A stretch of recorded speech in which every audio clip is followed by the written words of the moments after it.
እንዴት አመሻችሁ? ዛሬ እንደተለመደው የዩቲዩብ ቪዲዮዬን አቀርባለሁ። በዚህ ቀን ስለ ሰው ልጅ በአጠቃላይ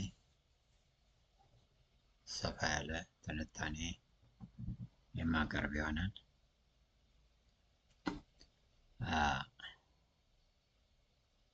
ስለ ሰው ልጅ በምንመለከትበት ጊዜ የሰው ልጅ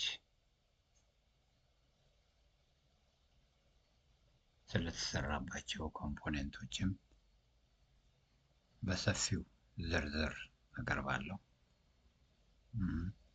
ባለፉት ቪዲዮዎቼ አጠቃላይ ስለ ሰው ልጅ አጠቃላይ ሁኔታ ተመልክተን ነበረ። ዛሬ ደግሞ የሰው ልጅ አካል፣ የሰው ልጅ ነፍስ፣ የሰው ልጅ መንፈስ በአንድነት ሆነው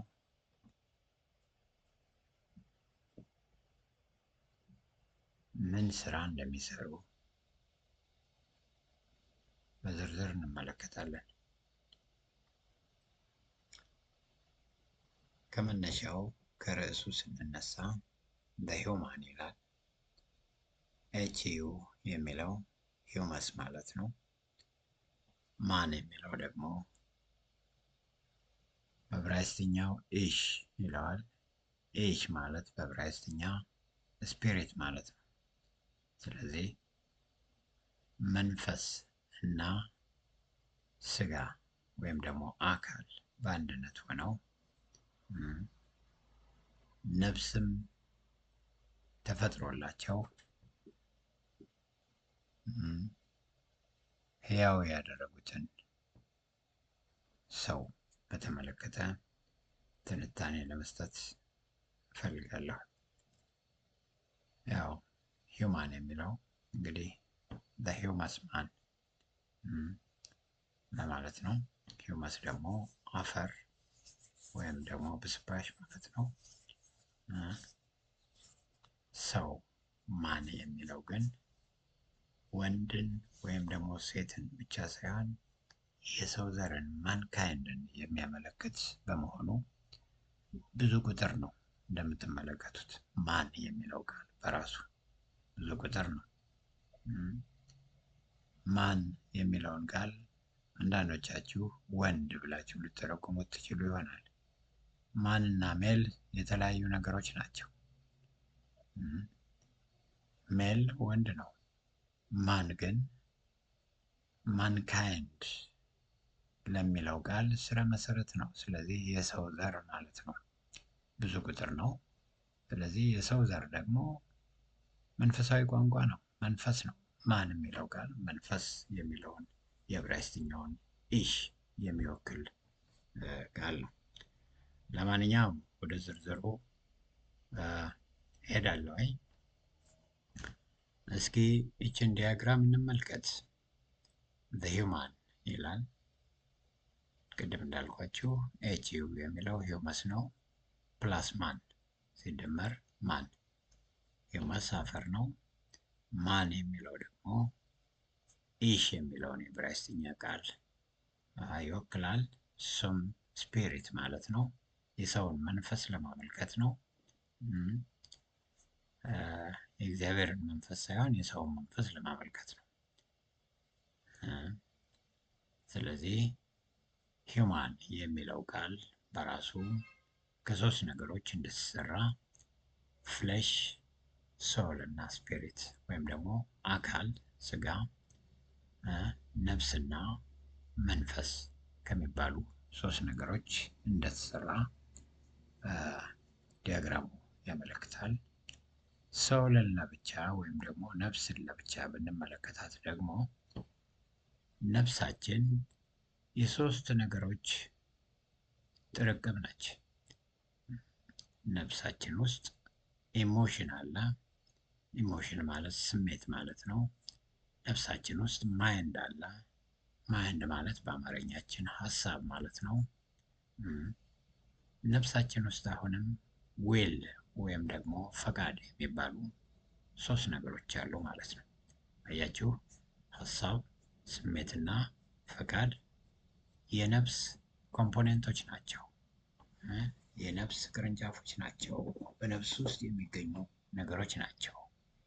የነፍስ ስሜት፣ የነፍስ ሀሳብ፣ የነፍስ ፈቃድ የሚባሉ ንግግሮችን ሰምተን እናውቅ ይሆናል። ስለዚህ ነፍሳችን የእነዚህ የሶስቱ ነገሮች ጥርቅም ነች። ማይንድን ለብቻ እንመልከተው ካለን ደግሞ ያው ወደ ዝርዝሩ ስለምንገባ ግን ማይንድን ኮንሽስ ማይንድ፣ ሰብኮንሽስ ማይንድ እና አንኮንሽስ ማይንድ ብለን በሶስት ልንከፍለው እንችላለን ማለት ነው። ስለዚህ የሰው ልጅ ባጭሩ ሲገለጽ እነዚህን ነገሮች ያካተተ ነው። እነዚህን ዝርዝሮች ያካተተ ነው። ስጋ፣ ነፍስ፣ መንፈስ። ነፍስ ደግሞ በራሷ ስትተነተን ሀሳብ፣ ስሜት፣ ፈቃድ። እንደገና ደግሞ ሀሳብ ወይም ማይንድ የሚባለው ነገር ደግሞ ሲተነተን የነቃ አእምሮ ኮንሽስ ማይንድ፣ ሰብኮንሽስ ማይንድ ማለት ከኮንሽስ ማይንድ ስር የሚገኘው የማይንዳችን ክፍል የአእምሯችን ክፍል ማለት ነው። እና አንኮንሽስ ማይንድ ወይም ደግሞ ያልነቃው የአእምሯችን ክፍል ወይም ደግሞ እንቅልፋሙ የአእምሯችን ክፍል ልንለው እንችላለን። እነዚህም በሙሉ የሚያጠቃልል ነው። ይህም በሙሉ በአጠቃላይ ዘሂውመስ ማን ብለን እንጠራዋለን ማለት ነው። ከዚህ ቀደም አእምሮንና አንጎልን ወይንም ጭንቅላትን በማነጻጸር ባጭሩ የገለጽኩበትን ቪዲዮ ታስታውሳላችሁ። አሁንም ያንኑ በመድገም አንዳንድ ነገሮችንም ጨምረን ልቀጥለውና ወደ ቀጣዩ ክፍል እሄዳለሁ። እዚህ ላይ ብዙም አላተኩርም፣ ምክንያቱም ከዚህ ቀደም ስለገለጽኩት በደንብ ብሬን ወይም አንጎል እና ማይንድ ወይም አእምሮ ሁለቱ የተለያዩ ነገሮች መሆናቸውን ማወቅ አለብን። በመጀመሪያ ደረጃ አንድ እንዳልሆኑ ሰዎች በተለምዶ አእምሮዬ፣ ጭንቅላቴ፣ አንጎሌ እያሉ ቀላቅለው ሊጠሩት ይችላሉ። ከዛ ውጭ ግን ሁለቱ የተለያዩ ነገሮች ናቸው። ልዩነታቸውን እንግዲህ አንዳንድ ነገሮችን እየገለጽን ማብራራት ይቻላል። ብሬናችን ወይም ደግሞ አንጎላችን ፊዚካል ነው እና ታንጂብል ነው። የሚታይ፣ የሚጨበጥ፣ የሚዳሰስ ነገር ነው። ከሰውነታችን ወይም ደግሞ ከሰውነታችን ክፍሎች ውስጥ አንዱ ነው ብሬናችን። የሰውነታችን ጫፍ ላይ የተቀመጠ ነው። ይታያል፣ ይጨበጣል፣ ይዳሰሳል። ማይንዳችን ግን ወይም አእምሯችን ግን የማይታይ የማይጨበጥ ሀሳብ ነው። በአካል ልንዳስሰው አንችልም። እዚህ ቦታ ነው ያለ፣ ይሄ ነው ልንለው አንችልም። ነገር ግን ሀሳብ ነው ማይንዳችን ወይም አእምሯችን። ሌላው ብሬናችን ወይም አንጎላችን የራሱ የሆነ ቅርጽ አለው። እንደ ሰዎች የጭንቅላት ሁኔታ ቅርጹ ሊለያይ ይችላል። የአንዳንዶች ሰዎች ጭንቅላት ሙሉ ክብ ሊሆን ይችላል። የአንዳንዶች ደግሞ እንደ እንቁላል ሞለል ያለ ሊሆን ይችላል። ብቻ ለማንኛውም ቅርጽ እንዳለው እንድንረዳ ያስፈልጋል፣ የሚታይ ቅርጽ እንዳለው። ማይንዳችን ግን ወይም አእምሯችን ይሄ ነው ብለን ልንገልጽበት የምንችል የራሱ ቅርጽ የለውም። ወደ አንጎላችን ስንመጣ አንጎላችን የነርቨስ ሲስተማችን አጠቃላይ ማዕከል ነው። ስለዚህ እንቅስቃሴዎቻችንን፣ ስሜቶቻችንን ይቆጣጠራል። በብሬን ውስጥ ሆኖ ማለት ነው። አንጎላችን ራሱ ሴንተር ኦፍ ነርቨስ ሲስተም ነው። የሰውነታችንን እንቅስቃሴ እንደገና የስሜቶቻችንን አጠቃላይ ሁኔታ ይቆጣጠራል ጭንቅላታችን። ጭንቅላት ትልቅ ነገር ነው። ማይንድ ግን በተቃራኒው አስተሳሰባችንን የሚቆጣጠር መረዳታችንን፣ ግንዛቤያችንን የሚቆጣጠር ያሰብነውንም ሀሳብ እንዴት ተግባራዊ እንደምናደርግ እያንዳንዱ ነገር የሚቆጣጠር በሰው ውስጥ የሚገኝ ትልቅ ከብሬንም በላይ ከጭንቅላትም በላይ የሆነ ትልቅ ሀሳብ ነው። በአጠቃላይ ማይንዳችን የሀሳብ መንሸራሸሪያ ባቡር ነው፣ መስመር ነው ልንለው እንችላለን።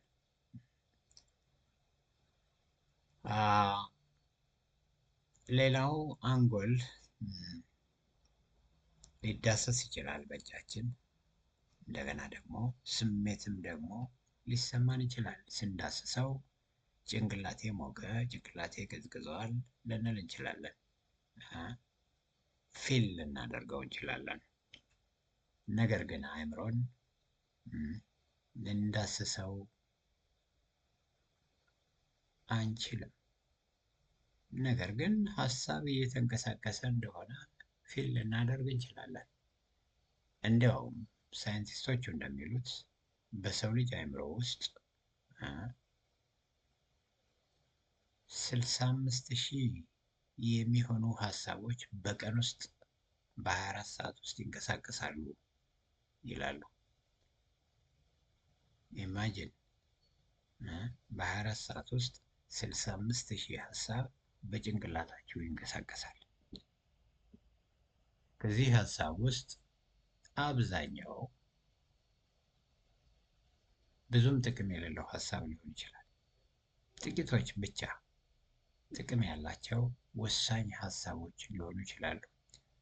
ስለዚህ ጃንክ የሆነውን የማይረባውን ሀሳብ ከሚረባው ሀሳብ ለይቶ ማወቅ ያስፈልጋል። የሚረባውን ሀሳብ መቀበልና ተግባራዊ ማድረግ ያስፈልጋል። እንግዲህ ወደ አንጎል እንደገና ስንመለስ አሁን በሁለቱ መካከል ያለውን ልዩነት እያየን ነው። ወደ አንጎል እንደገና ስንመለስ አንጎላችን ወይንም ደግሞ ጭንቅላታችን የሚዳሰስ ነው ብለናል እና የሚዳሰስ ከሆነ ድረስ ደግሞ በውስጡ የደም ቧንቧዎችና የነርቭ ሴሎች የሞሉበት ነው። ቢሊዮኖች ሊሆኑ ይችላሉ እነዚህ ነገሮች፣ በሚሊየን የሚቆጠሩ ሊሆኑ ይችላሉ እነዚህ ነገሮች። ለማንኛውም የደም ቧንቧዎችና የነርቭ ሴሎች የሞሉበት ነው። አእምሯችን ግን የሚዳሰስ እስካልሆነ ድረስ በውስጡ የደም ቧንቧም ሆነ የነርቭ ሴሎች የሉትም።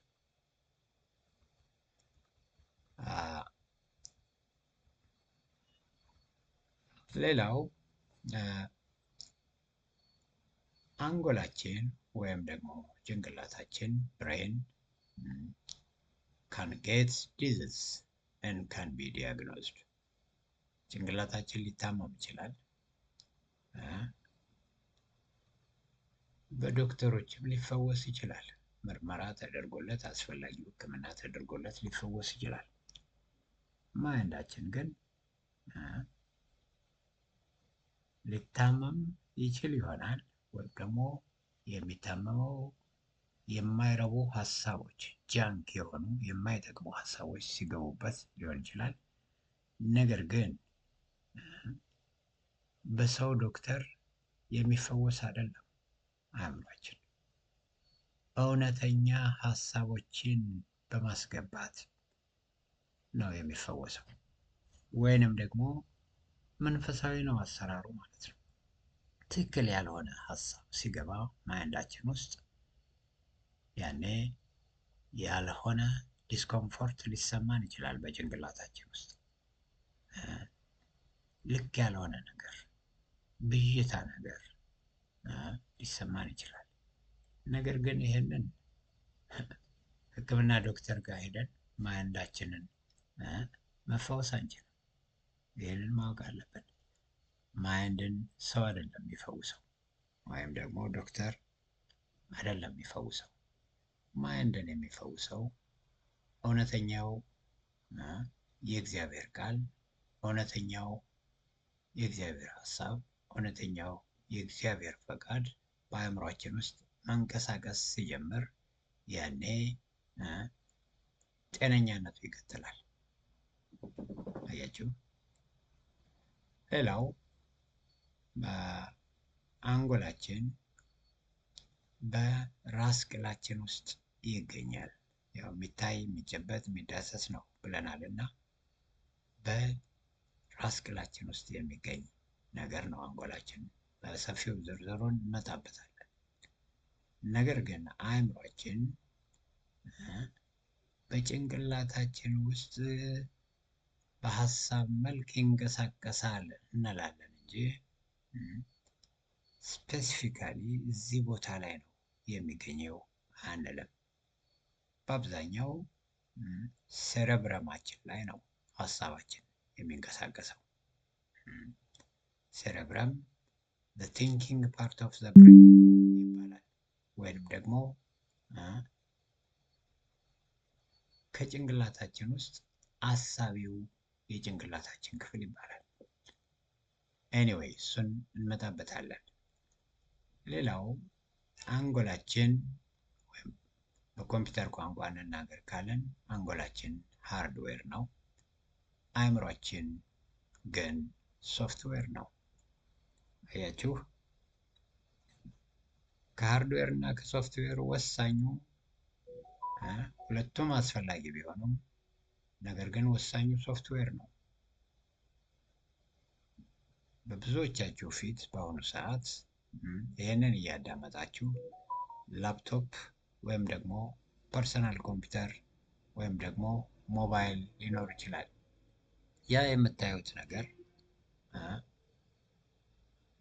ምንም ሳይሆን ሃርድዌር ነው ሲምፕሊ።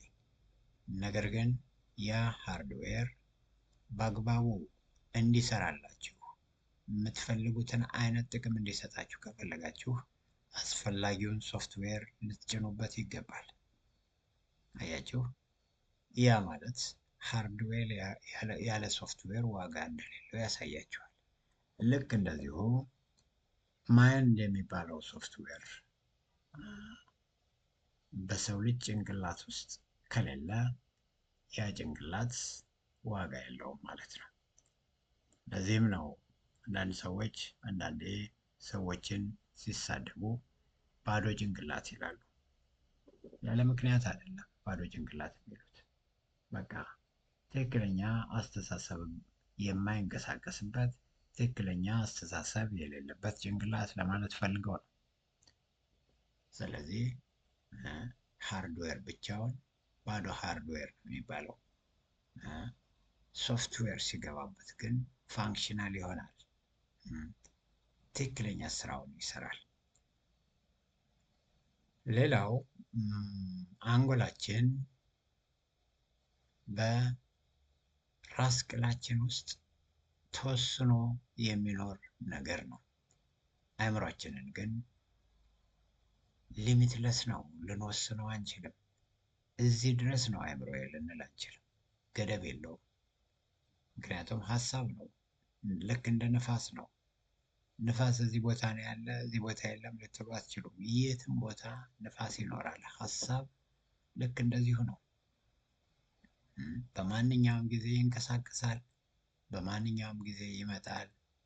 ነገር ግን ፓርቲኩላርሊ እዚህ ቦታ ተነስቶ እዚህ ቦታ ደረሰ የምንለው ነገር አይደለም። በኮምፖኔንት ደረጃ ብንመለከት ደግሞ አንጎላችን ወደ 5 ክፍሎች አሉት። ከነዚህ 5 ክፍሎች ውስጥ በተለይ 3ቱ ዋና ዋና ናቸው። ሴረብረም፣ ሴረብለም እና ብሬን ስቴም 3ቱ ዋና ዋና ናቸው። ነገር ግን ከነዚህ በተጨማሪ ፒቱታሪ ግላንድ እና ሃይፖታልመስ የሚባሉ ክፍሎችም አሉ። በሰፊው በትንታኔ እንመጣበታለን። አእምሯችን ግን አሁንም በሶስት ይከፈላል። ኮንሽስ ማይንድ አለን፣ አንኮንሽስ ማይንድ አለን፣ ሳብኮንሽስ ማይንድም ደግሞ አለን ማለት ነው። አያችሁ እንግዲህ ከዚህ የምንረዳው ነገር ቢኖር ዊዛውት ዘ ማይንድ ዘ ብሬን ኢዝ ዩዝለስ። ልክ ሃርድዌር ያለ ሶፍትዌር ዋጋ እንደሌለው ሁሉ ያለ አእምሯችን ጭንቅላታችንም ወይም ደግሞ አንጎላችንም ዋጋ ቢስ እንደሆነ ልንገነዘብ ይገባል። እሺ ወደ ዝርዝር ከመሄዳችን በፊት አንዴ ወደ ኋላ እንመለስና በቪዲዮ መልክ ላሳያችሁ።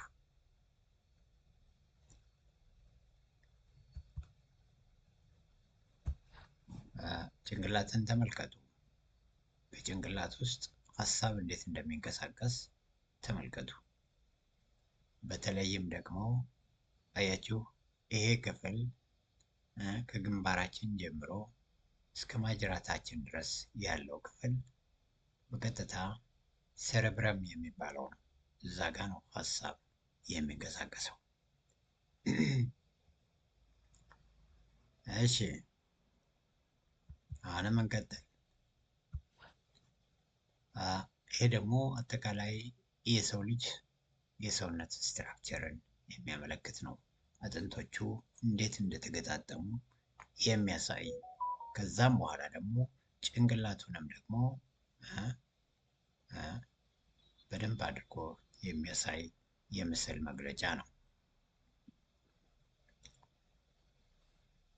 ኦኬ ሌላው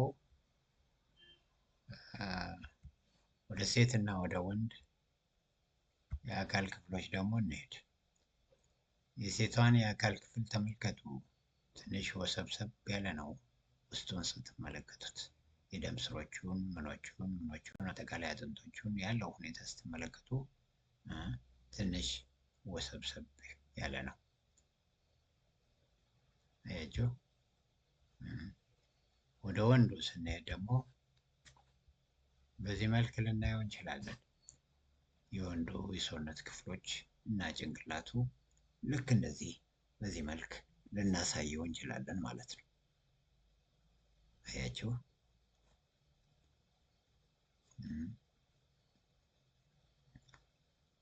ኦኬ እና ይህንን ካየን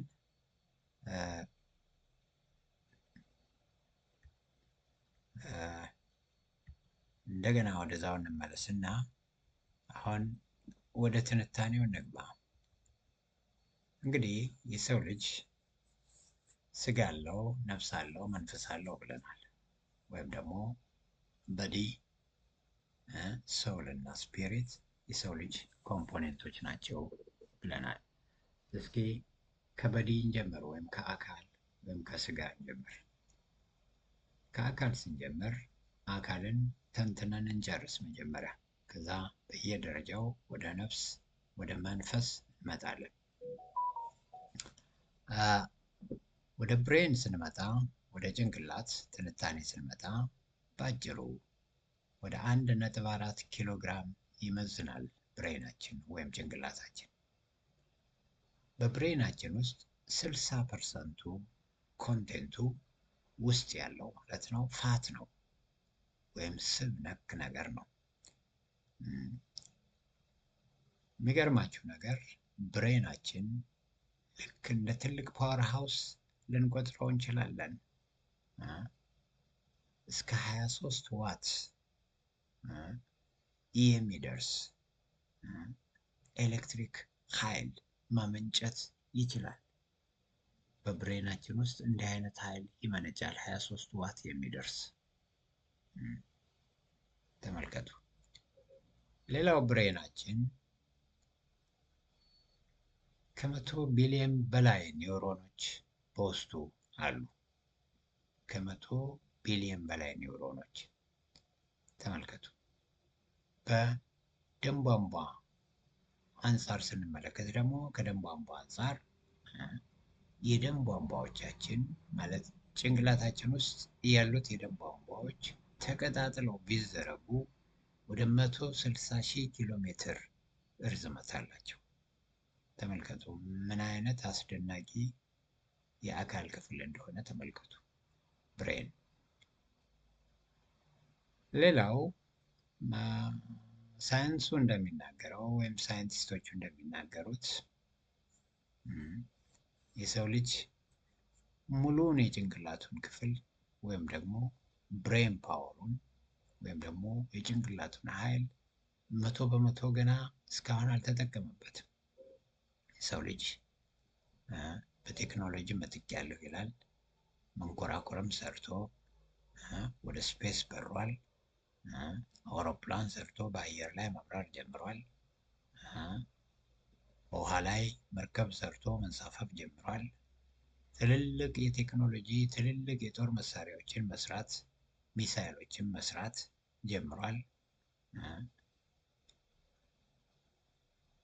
እንደገናም ደግሞ የቴክኖሎጂ ውጤቶችን በተለይ ኢንተርኔት ኢንተርናሽናል ኔትወርክ የሚባለውን ወርልድ ዋይድ ዌብ በቃ ፈጥሯል። ይህን ሁሉ ፈጠራ አድርጎ ትልቅ ደረጃ ላይ ደርሻለሁ ሲል ግን እስካሁን ድረስ 10%ን የጭንቅላቱን ኃይል ነው የተጠቀመው። 90%ን የጭንቅላቱን ኃይል ገና የሰው ልጅ አልተጠቀመም። በአግባቡ ማለት ነው። በአግባቡ አልተጠቀመም። እንግዲህ 90%ን የጭንቅላቱን ኃይል የሰው ልጅ ሲጠቀም ምን ተአምር እንደሚፈጠር ማሰብ ትችላላችሁ። በጣም የሰው ልጅ ትልቅ ፍጡር መሆኑን ትመለከታላችሁ። በጭንቅላቱ ብቻ ነው አሁን እንግዲህ ይህንን የምነግራችሁ። ወደ አእምሮው ማስትመጡ ደግሞ ወሰብሰብ ይላል ነገሩ። የሰው ልጅ ታላቅ ነው፣ አስደናቂ ፍጡር ነው። ሌላው ከኮምፒውተር ጋር ብናነጻጽረው የሰው ልጅ ጭንቅላት ከኮምፒውተር ከ100,000 እጥፍ የካልኩሌሽን ስራን መስራት ይችላል። የሰው ልጅ ጭንቅላት በአግባቡ ከተሰራበት ማለት ነው። ሰው ልጅ ጭንቅላቱን በአግባቡ ከተጠቀመበት ከኮምፒውተር ከ100,000 በላይ ያስባል ወይም ደግሞ ካልኩሌት ማድረግ ይችላል በፍጥነት ማለት ነው። ግን ብዙውን ጊዜ በአግባቡ ስለማንጠቀምበት ጭንቅላታችን ኮምፒውተር ራሱ ከጭንቅላታችን ፈጥኖ ካልኩሌት ሲያደርግ እንመለከታለን። አያችሁ። ወደ አካል ስንመጣ አካል በአጠቃላይ እዚህ ዲያግራም ላይ እንደሚታየው ፍሌሽ ወይም ደግሞ አካል በዲ የምንለው በሂውመስ ፓርት ነው ወይም ደግሞ ከአፈር የተሰራው ሰውነታችን ክፍል ነው። ይሄ ፍሌሽ ወይም አካል በሶስት ይከፈላል። 5ቱ የስሜት ሕዋሳቶች ሴንስስ ይገኙበታል። እንደገና ጭንቅላታችን ውስጥ ያለው ደግሞ ሴንትራል ነርቨስ ሲስተም ይገኝበታል። ጭንቅላታችን ማለት ነው። ከዛ በኋላ ደግሞ ሪፕሮዳክቲቭ ኦርጋኖቻችን ወይም የመራቢያ አካላቶቻችንም ደግሞ ልክ እንደዚሁ ስጋችን ወይም አካላችን ላይ ነው የሚገኙት። ነፍሳችን ላይ ወይም መንፈሳችን ላይ አይደለም ሪፕሮዳክቲቭ ኦርጋኖቻችን የሚገኙት። ስለዚህ የመባዣ ወይም ደግሞ የመራቢያ አካላቶቻችን በቀጥታ ስጋችን ውስጥ ያሉ ነገሮች ናቸው። እንግዲህ አካል እንደዚህ ነው። እሺ ወደ ብሬን ብራንቾች እንሄድ ወይም ደግሞ ጭንቅላትን እንተንትነው እስኪ። ጭንቅላት በ5 ክፍሎች ይከፈላል ብያቸዋለሁ ከዚህ ቀደም። አንደኛው ሴሬብረም ነው። ሴሬብረም ስዕሉም ላይ እንደምትመለከቱት ከግንባራችሁ ጀምሮ ሰፊውን ክፍል እስከ ማጅራታችሁ ድረስ የሸፈነው ክፍል ሴረብረም ይባላል። ሴረብረም the thinking part of the brain ተብሎ ይጠራል። ማለት የሚያስበው የጭንቅላታችን ክፍል ወይም ሀሳብ የሚንቀሳቀስበት የጭንቅላታችን ክፍል ተብሎ ይጠራል። ሌላው ሴረብረም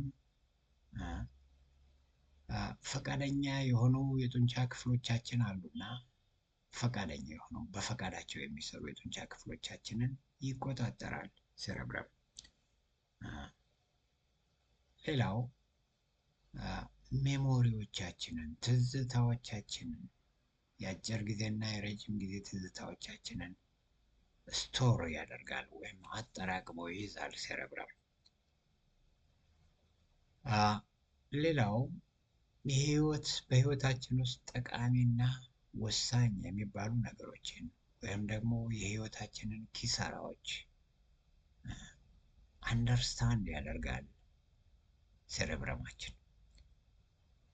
የሰው ልጅ ሆይ ልክ ይህን ያህል ኪሳራ ደርሶብሃል ብሎ አንደርስታንድ ያደርጋል፣ ይገባዋል፣ ይረዳል። የሰው ልጅ ሆይ አሁን ስኬታማ ነህ፣ በጣም ትልቅ ደረጃ ላይ ደርሰሃል ይለናል። አያችሁ፣ ሴረብረም ትልቅ ስራ ያለው ነው። ሀሳብ የሚንቀሳቀሰው እና ማሰብ የሚባለው ነገር ያለው ሴረብረም ላይ ነው። እንግዲህ አስተውሉ። ሌላው ወደ ሴረብረም እንምጣ፣ ወደ ሁለተኛው የጭንቅላታችን ክፍል። ሴረብረም እንደምታዩት ስዕሉ ላይ ከሴረብረም ስር በተለይ ማጅራታችን ጋር የሚገኝ ከሴረብረም በጣም ያነሰ ክፍል ነው። ሴረብረማችን ባይ ዘ ዌይ በነገራችን ላይ ወደ 85%ን የጭንቅላታችን ክፍል የሚሸፍን ነው። ሴረብረም ግን አነስ ያለ የጭንቅላት ክፍል ቢሆንም ነገር ግን ፋንክሽኑ ግን እንዲቀላል በቀላል የሚገመት አይደለም። ይህን ማወቅ አለብን። ለምሳሌ ቀጥ ብለን መቆም የምንችለው፣ ባላንሳችንን መጠበቅ የምንችለው፣ ባላንሳችንን ጠብቀን መንቀሳቀስ፣ መራመድ፣ መሮጥ የምንችለው፣ ከቦታ ቦታ መንቀሳቀስ የምንችለው ሴረብረማችን ጤነኛ ከሆነ ብቻ ነው። ሴረብረማችን ላይ ችግር ካለ ወዲያውኑ ኮላፕስ እናደርጋለን፣ እንወድቃለን። ባላንሳችንን መጠበቅ አንችልም፣ በአግባቡ መንቀሳቀስ አንችልም። ሌላው ሴረብረም ከሴረብረም አንጻር ሲታይ ቅድም እንደነገርኳችሁ አነስ ያለ ነው፣ አነስተኛ ነው። ያው ቅድም ጠቅሼዋለሁ። ሌላው ጡንቻዎቻችን በህብረት በአንድነት ተባብረው እንዲሰሩ ያስተባብራል ሴረብረም። አሁንም ወደ ሶስተኛው የጭንቅላታችን ክፍል እንምጣ። ሶስተኛው የጭንቅላታችን ክፍል ብሬንስቴም ይባላል። በጣም አነስተኛ የጭንቅላታችን ክፍል ነች። እንደምታዩት ስዕል ላይ ሴረብረማችንን ከሴረብረም ጋር በአንድነት አድርጎ ከስፓይናል ኮርዳችን ጋር ወይም ከአከርካሪ ከጀርባ አጥንታችን ጋር የሚያገናኝ ማጅራታችን ስር ያለ አንገታችን አካባቢ የሚገኝ ነገር ነው። ትንሽ ነገር ነች ስታዩት፣ ነገር ግን ስራዋ ማይቲ ነው፣ ታላቅ ነው። ትልቅ ስራ የምትሰራ ነች። ስታዩት ትንሽ ነች፣ ነገር ግን ስራዋ ታላቅ ነው። ለምሳሌ ከስራዎቿ መካከል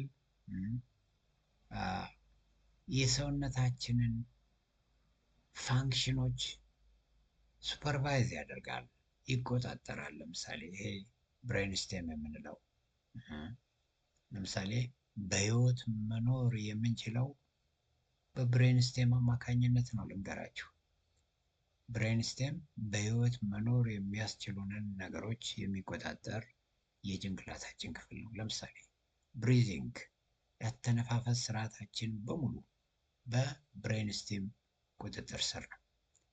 አያቸው።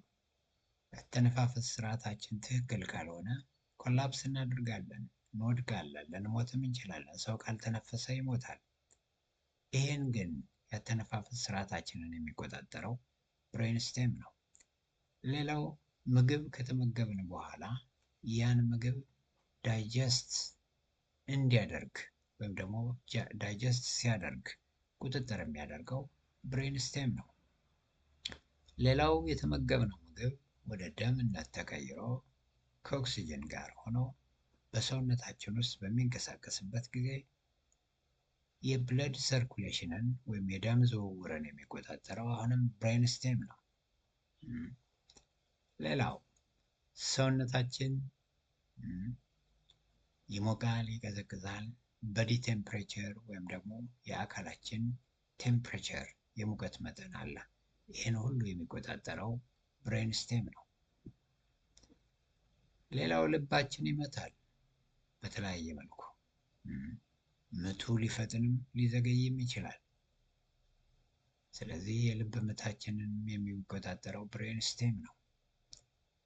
ሌላው ስሊፒንግ ሳይክላችንን ወይም ደግሞ የእንቅልፍ ስርዓታችንን ራሱ የሚቆጣጠረው ብሬንስቴም ነው። የሰው ልጅ ትክክለኛ እንቅልፍ ካልተኛ፣ በአግባቡ ካልተኛ ጤነኛ ሊሆን እንደማይችለው ሁሉ ይሄ በብሬንስቴም ቁጥጥር ስር ነው ያለው። የእንቅልፍ ስርዓታችን በራሱ በብሬንስቴም እጅ ነው። ኃላፊው ብሬንስቴም ነው። ቅድም ቮለንታሪ መስላችንን ወይም ደግሞ ቮለንታሪ ፈቃደኛ የሆኑ የጡንቻ ክፍሎቻችንን የሚያንቀሳቅስ የብሬን ክፍል እንዳለ ተናግሬያለሁ።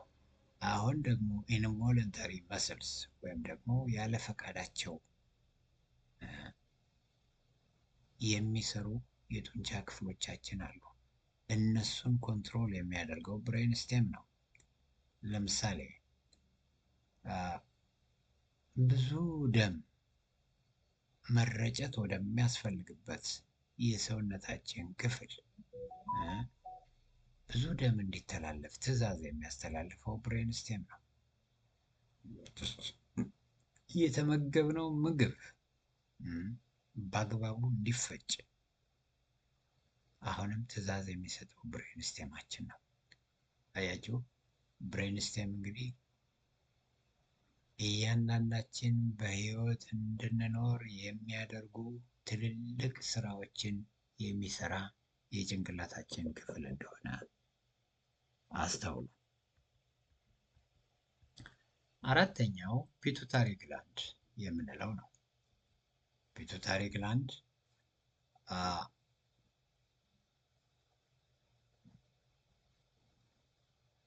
ትልቁ ስራው እዚች ስዕሏ ላይ እንደምትመለከቷት ትንሽ ነጥብ የምትመስል ነገር አለች።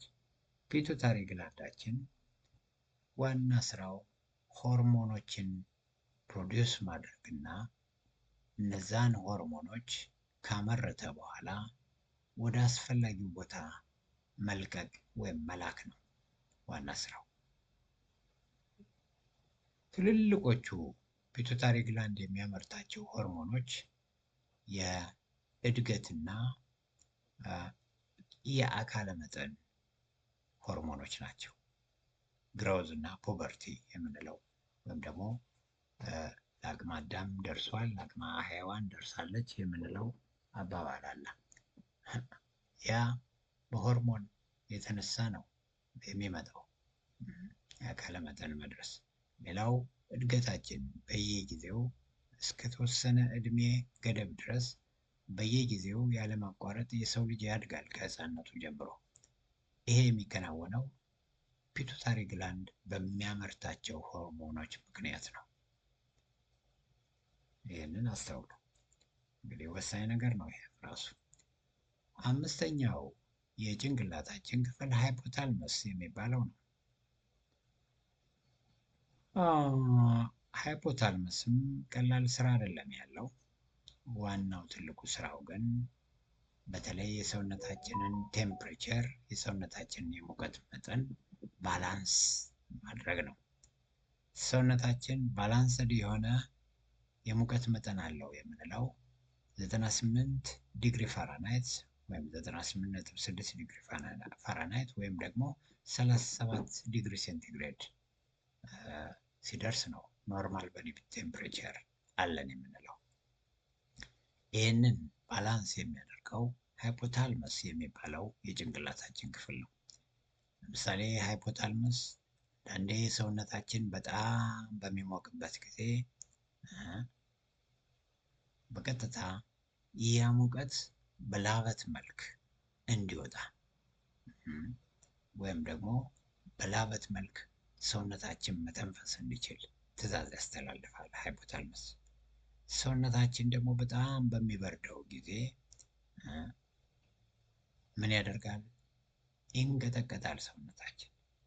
ያ ትዕዛዝ የሚተላለፈው በሃይፖታልመስ በሚባለው የጭንቅላታችን ክፍል ነው። አያችሁ? ይሄ ሁሉ የሰውነታችንን የሙቀት መጠን ባላንስ ለማድረግ ለማመጣጠን የሚሰራ ስራ ነው። ተመልከቱ እንግዲህ ብሬን እነዚህ ዝርዝር ነገሮች አሉት። ምክንያቱም ስነ መለኮቱን ወይም ደግሞ ዲቫይን የሆነውን ነገር በቀጥታ ከሳይንሱ ጋር እያያያዝኩና እያዋሃድኩ ነው እየነገርኳቸው ያለሁት። አስተውሉ። አብዛኛው ሳይንስ ከስነ መለኮት ጋር ወይም ደግሞ ከመጽሐፍ ቅዱስ ትምህርቶች ጋር የሚቃረን አይደለም ከአንዳንድ ነገሮች በስተቀር። ለምሳሌ ልክ አሁን ሁለት አይነት ፊሎዞፊዎች አሉ። ክሬሽኒስትስ ፊሎዞፊ የሚባል አለ፣ ኢቮሉሽኒስትስ ፊሎዞፊ የሚባል አለ።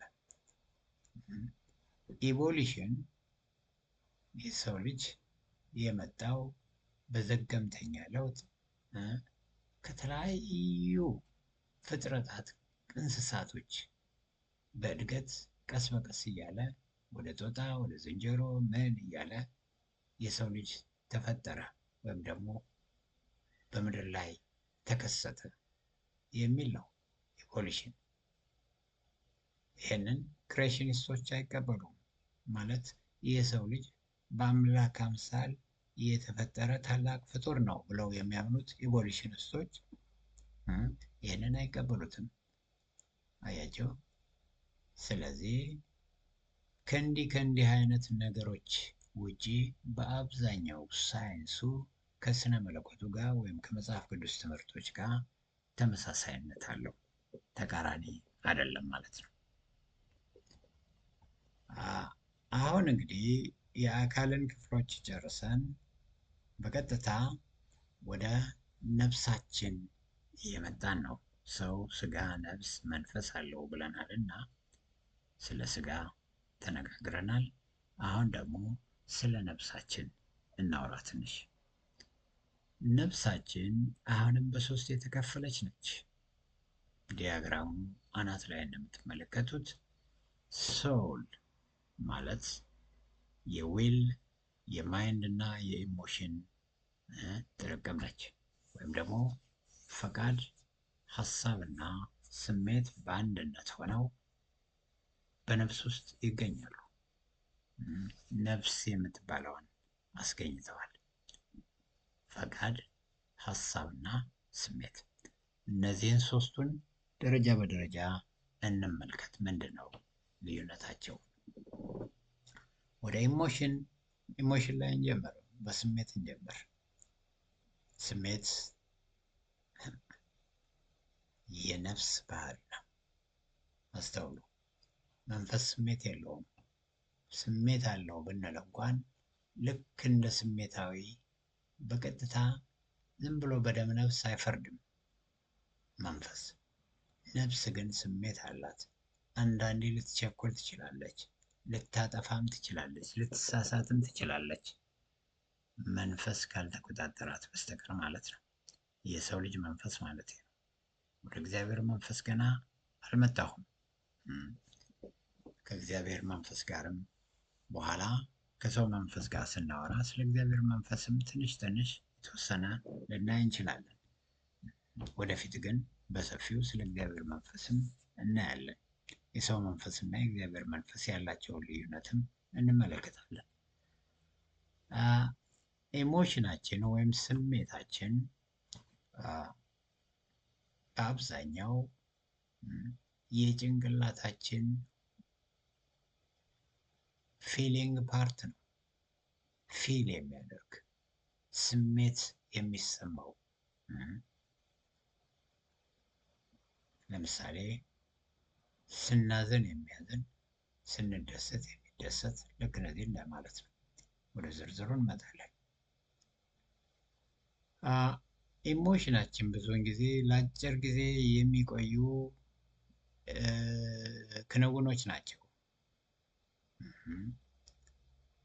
እና ከሆነ ኮዝ ተነስተው ነው የሚከናወኑት ወይም የሚመጡት። የሆነ ምክንያት አላቸው። ስሜታችን ዝም ብሎ ከፍና ዝቅ አይልም።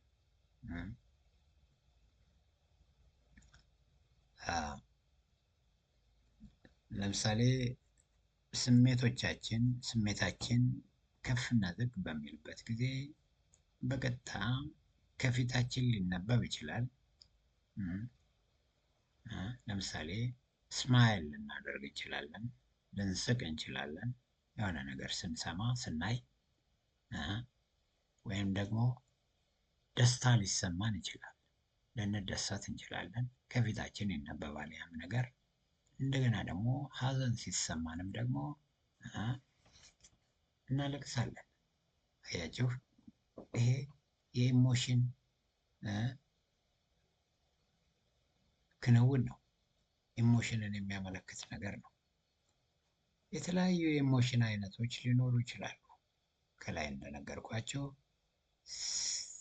ደስ ሊላችሁ ይችላል፣ ልትከፉ ትችላላችሁ፣ ልትቆጡ ትችላላችሁ፣ ልትፈሩ ትችላላችሁ፣ ልትደነቁ ትችላላችሁ።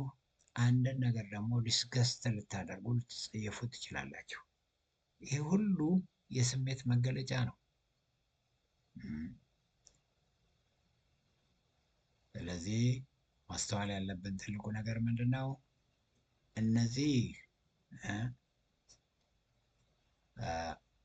ስሜቶቻችን፣ እነዚህ ስሜት መገለጫዎቻችን፣ ስሜታችን የሚገለጽባቸው ነገሮች ወይም ደግሞ ስሜታችን ራሱ በነፍሳችን ውስጥ እንዳለ ነው። ዲያግራሙም ላይ የምንመለከተው ይህንኑ ነው። ኦኬ፣ ወደ ሁለተኛው የነፍስ ክፍል እንሄድ። ዊል ወይም ደግሞ ፈቃድ የምንለው ነገር። ፈጣሪ ሲፈጥረን፣ የሰው ልጅ ሲፈጥረው ከራሱ ፈቃድ ከፍሎ በሰው ውስጥ አስቀምጧል። በእኛ ውስጥ ያለው ፈቃድ የእግዚአብሔር ፈቃድ ክፍል ነው፣ ወይም ደግሞ ከእግዚአብሔር ፈቃድ የመጣ ፈቃድ ነው። ከራሳችን የራሳችን ወይም ደግሞ የፈጠር ነው አይደለም። አያችሁ፣ እግዚአብሔር ራሱ ሲፈጥረን የራሱን ፈቃድ ቀንሶ ሰጥቶናል። ስለዚህ የእግዚአብሔር የራሱ ፈቃድ ነው። ፈቃድ ማለት ምን ማለት ነው ብንል፣ በቃ አንድን ነገር ወይም ደግሞ ማንኛውንም ነገር ለመወሰን ያለን ኃይል ማለት ነው። ኖ ለማለት፣ የስ ለማለት፣ ይሆናል ለማለት፣ አይሆንም ለማለት በፈቃዳችን ነው ይህን ሁሉ የምናደርገው። ፈቃዳችን ፍጻሜያችንን ይወስናል። አስተውሉ። በፈቃዳችን የምናደርገው ነገር መጨረሻችንን ክፉ ሊያደርገው ወይንም ደግሞ መልካም ሊያደርገው ይችላል። ለምሳሌ የሰው ልጅ ወደ እግዚአብሔር መንግሥት ለመግባት በክርስቶስ ማመን እንዳለበት መጽሐፍ ቅዱስ ይናገራል። ይሄ የፈቃድ ጉዳይ ነው። እግዚአብሔር ግድ መን ብሎ የሰው ልጅ አያስገድደውም። ለምን? ነፃ ፈቃድ ነው የሰጠን። እግዚአብሔርን ራሱ እምቢ ማለት የምንችልበት ነፃ ፈቃድ ነው የሰጠን። አስገድዶ እግዚአብሔር አያሳምነንም። አስገድዶ አያሳምነንም። ከዚህ የተነሳ ባናምንስ ምን ይሆናል ብንል ፍጻሜያችን ይበላሻል። ካመንስ ምን ይሆናል? ፍጻሜያችን መልካም ይሆናል። አያችሁ፣ ፈቃድ ሁልጊዜ በራሳችን ነፃ ሆነን የምንወስነው ውሳኔ ነው። ፈቃዳችን ብዙውን ጊዜ በቃ አንድን ነገር ለመምረጥ ወይም ደግሞ ሪጀክት ለማድረግ ያለን ኃይል ማለት ነው። ሪጀክት የምናደርገው ፈጣሪንም ጭምር ሊሆን ይችላል። አልፈልግህም ልንለው እንችላለን ፈጣሪ። ነገር ግን ፍጻሜያችን ምን እንደሚሆን ማሰብ መቻል አለብን፣ እንዲህ አይነቱን ውሳኔ ከመወሰናችን በፊት። እግዚአብሔር ወይም ደግሞ ፈጣሪ ፈቃዳችንን ወይም ደግሞ የሰውን ልጅ ፈቃድ አይቆጣጠርም። በጣም የሚገርማችሁ ነገር ግድ ልክ እንደዚህ ተጭኖ ይዞ እንዲህ ማድረግ አለበት በግድ አይልም። እግዚአብሔር እንኳን ራሱ ነፃ ፈቃድ ስለሰጠን በነፃነት የራሳችንን ውሳኔ እንድንወስን ነው እግዚአብሔር የሚፈልገው። ነፃ ፈቃድ ነው የተሰጠን። ስለዚህ አመዛዝነን በአእምሯችን ውሳኔን መወሰን የኛ ፋንታ ነው ማለት ነው። አያቸው። ስለዚህ የሰው ልጅ ነፃ ፈቃዱን ተጠቅሞ ሊድን ይችላል፣ ነፃ ፈቃዱንም ተጠቅሞ ሊጠፋ ይችላል። ነፃ ፈቃዱን ተጠቅሞ ወደ ሲኦል ሊሄድ ይችላል፣ ነፃ ፈቃዱን ተጠቅሞ ወደ እግዚአብሔር መንግስት ሊገባ ይችላል የሰው ልጅ። ሌላው ፈቃዳችን የት ጋ ነው ያለው ብንል ሁለቱም የአእምሯችን ክፍሎች ውስጥ አለ። ኮንሽስ ማይንዳችንም ጋር አለ፣ ሳብኮንሽስ ማይንዳችንም ውስጥ ፈቃድ አለ። በተለይ ግን ሳብኮንሽስ ማይንዳችን ጋር ትልቁ የውሳኔ ቦታ ስለሆነ እዛ ላይ ፈቃዳችን ትልቅ ስራን ይሰራል። ፈቃዳችን ስለ ሳብኮንሽስ ማይንድ በሰፊው እንመጣበታለን በኋላ። ሳብኮንሽስ ማይንድ የሰው ልጅ ሁለተኛው ልብ ወይም ትልቁ ልብ ተብሎም ይጠራል። እሱን ወደፊት እናያለን። ለማንኛውም ፈቃዳችን ኮንሽስ ማይንዳችንም ንቁ የአእምሯችን ክፍልም እንደገና ከሱ ስር ያለው የአእምሯችን ክፍል ሳብኮንሽስ ማይንድም ውስጥ አለ። ሳብ ማለት ቢለው ማለት ነው። ልክ ሳብማሪን ሺፕ እንደምንለው ባህር ሰርጓጅ መርከብ፣ በባህር ስር የሚሄድ መርከብ እንደምንለው ሁሉ ማለት ነው።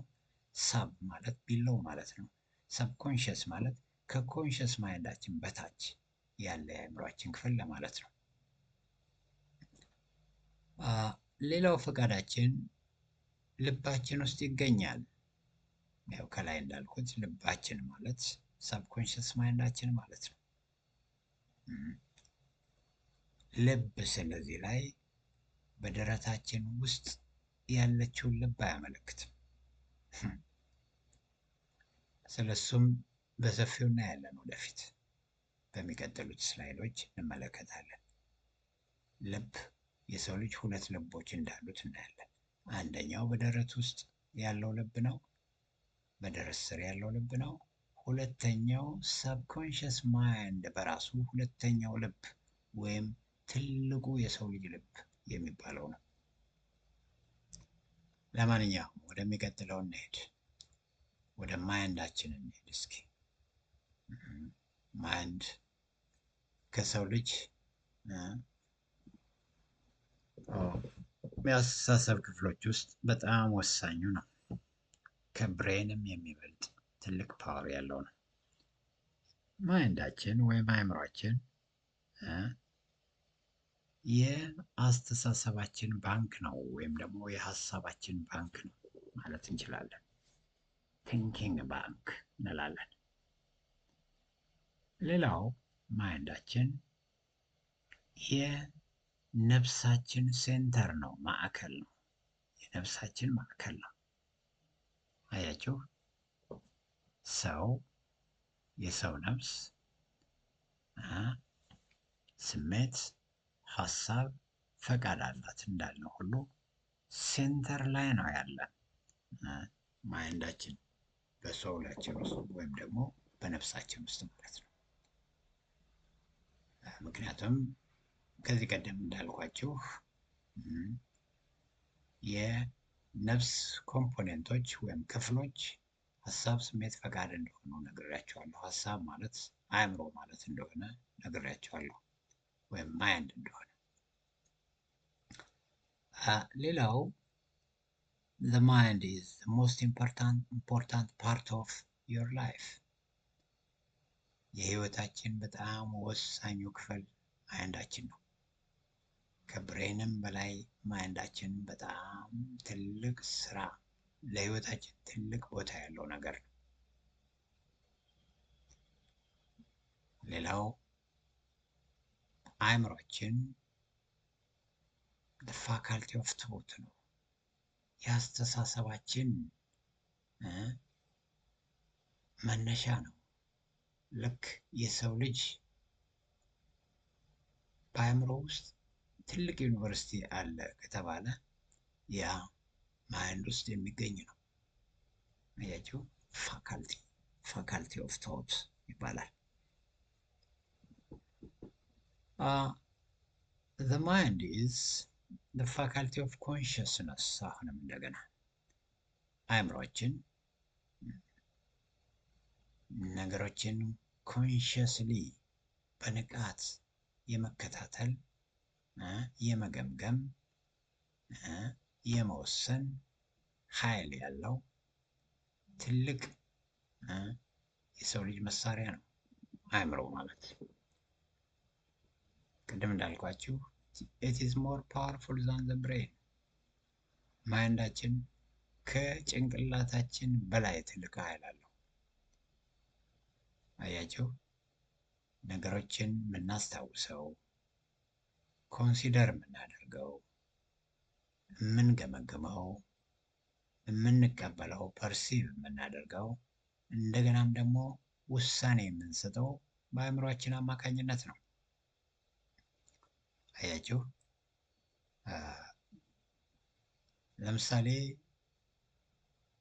ፍላጎቶቻችን፣ ዝንባሌዎቻችን፣ ምርጫዎቻችን፣ ሴንሴሽኖቻችን፣ ሴንስ የምናደርግባቸው ነገሮች፣ ፐርሴፕሽናችን፣ ፐርሲቭ የምናደርግባቸው ነገሮች፣ የምንቀበልባቸው ወይም ሪጀክት የምናደርግባቸው ነገሮች፣ ኢሞሽናችን፣ ስሜታችን፣ ሜሞሪያችን፣ ማስታወሳችን ወይም ደግሞ ትዝታችን፣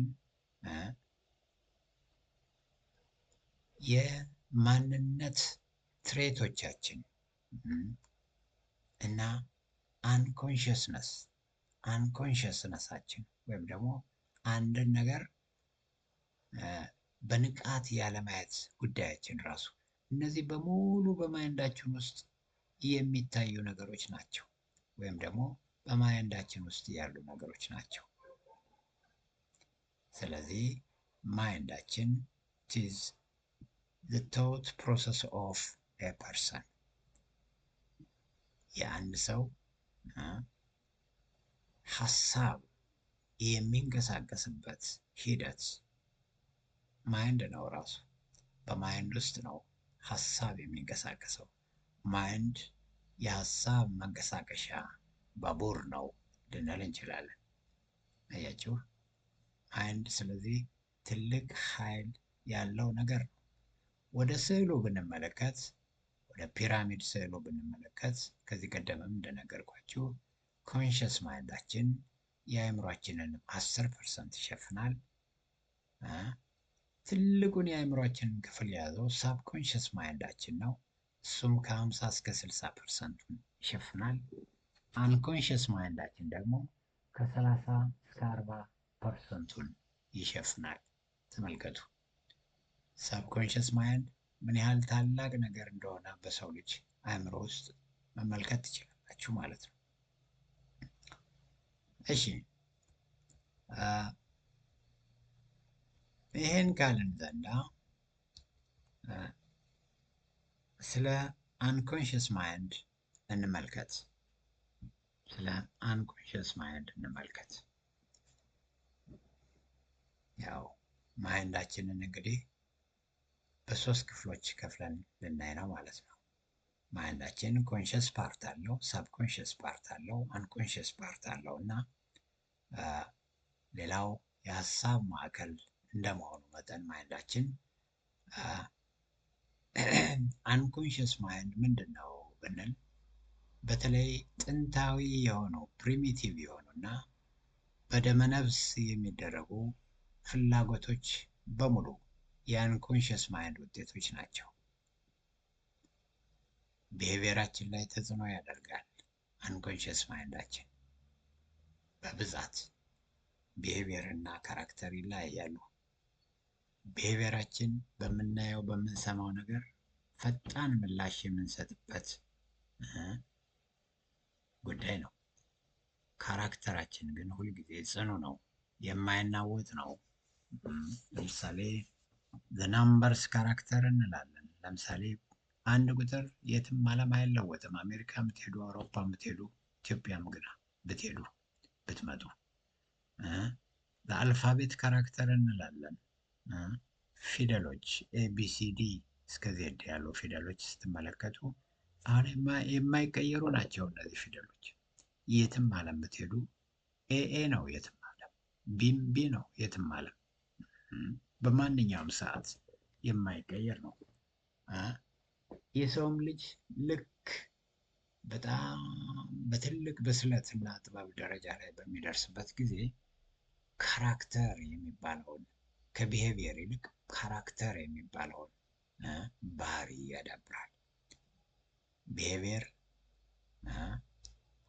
ፈጣን ምላሽ ለምናየው ለምንሰማው ነገር የምንሰጥበት ሁኔታ ሲሆን፣ ካራክተር ግን የጸና የማይለወጥ ትረስት የምታደርጉት ሰው አለ። አንዳንዴ ይሄንን እገሌ ነው ያደረገው ትላላችሁ። እገሌ እንዲህ አለ ስትባሉ ኖ እሱ እንደዚህ ሊላ አይችልም ትላላችሁ። ለምን? ትረስት ታደርጉታላችሁ፣ ትተማመኑበታላችሁ። ያን የምትተማመኑት ትረስት የምታደርጉት ቢሄቪየሩ ላይ ሳይሆን ካራክተሩ ላይ ተመስርታችሁ ነው። አያችሁ፣ ካራክተር ትልቅ ቦታ መድረስን የሚያመለክት ነው። ትልቅ ብስለት ላይ መሆንን የሚያመለክት ነው። ትልቅ አመዛዛኝነት ላይ መድረስን የሚያመለክት ነው። የማይለወጥ ባህሪ ነው ካራክተር። አንኮንሽስ ማይንድ ከ30 እስከ 40% እንደሚይዝ ዲያግራሙ ላይ ተመልክተናል። ያው የአእምሯችንን ከ30 እስከ 40% ይሸፍናል። ወደ ኮንሽስ ማይንድ ስንመጣ ኮንሽስሊ ወይም በንቃት ነገሮችን የሚከታተለው የአእምሯችን ክፍል ነው። ይሄ በተለይ ኢሚዲየት የሆኑ ኤክስፒሪየንሶችን አንድ ነገር ስናይ ወዲያውኑ መልስ እንሰጣለን። አያችሁ፣ ኮንሽስ ማይንዳችን ነው መልስ የሚሰጠው በሰዓት። አያችሁ፣ ኢሚዲየት የሆኑ ለምሳሌ በጣም ኃይለኛ ብርሃን በሚመጣበት ጊዜ ወደ አይናችን ወዲያውኑ ኮንሽስ ማይንዳችንን አይናችንን እንድንጨፍን ያደርገናል። አያችሁ፣ ኢሚዲየት ኤክስፒሪየንስ ነው ይሄ። ሌላው ኮንሽስ ማይንድ መረጃን የሚያገኘው በሴንሶቻችን አማካኝነት ነው። በ5ቱ የስሜት ሕዋሳቶቻችን አማካኝነት ነው። በመዳሰስ፣ በመቅመስ፣ በማሽተት፣ በማየት፣ በመስማት መረጃ በቀጥታ ወደ ኮንሽስ ማይንዳችን ይመጣል። አያችሁ፣ ኮንሽስ ማይንዳችን ዋናው ስራው መረጃን ፕሮሰስ ማድረግ፣ አናላይዝ ማድረግ፣ መተንተን ነው። ኮንሽስ ማይንዳችን ከዛ መረጃን አናላይዝ ካደረገ በኋላ ወደ ውሳኔ ይመጣል። በመሰረቱ ኮንሽስ ማይንዳችን በራሱ ውሳኔ ሊወስንም ይችላል፣ ግን በአብዛኛው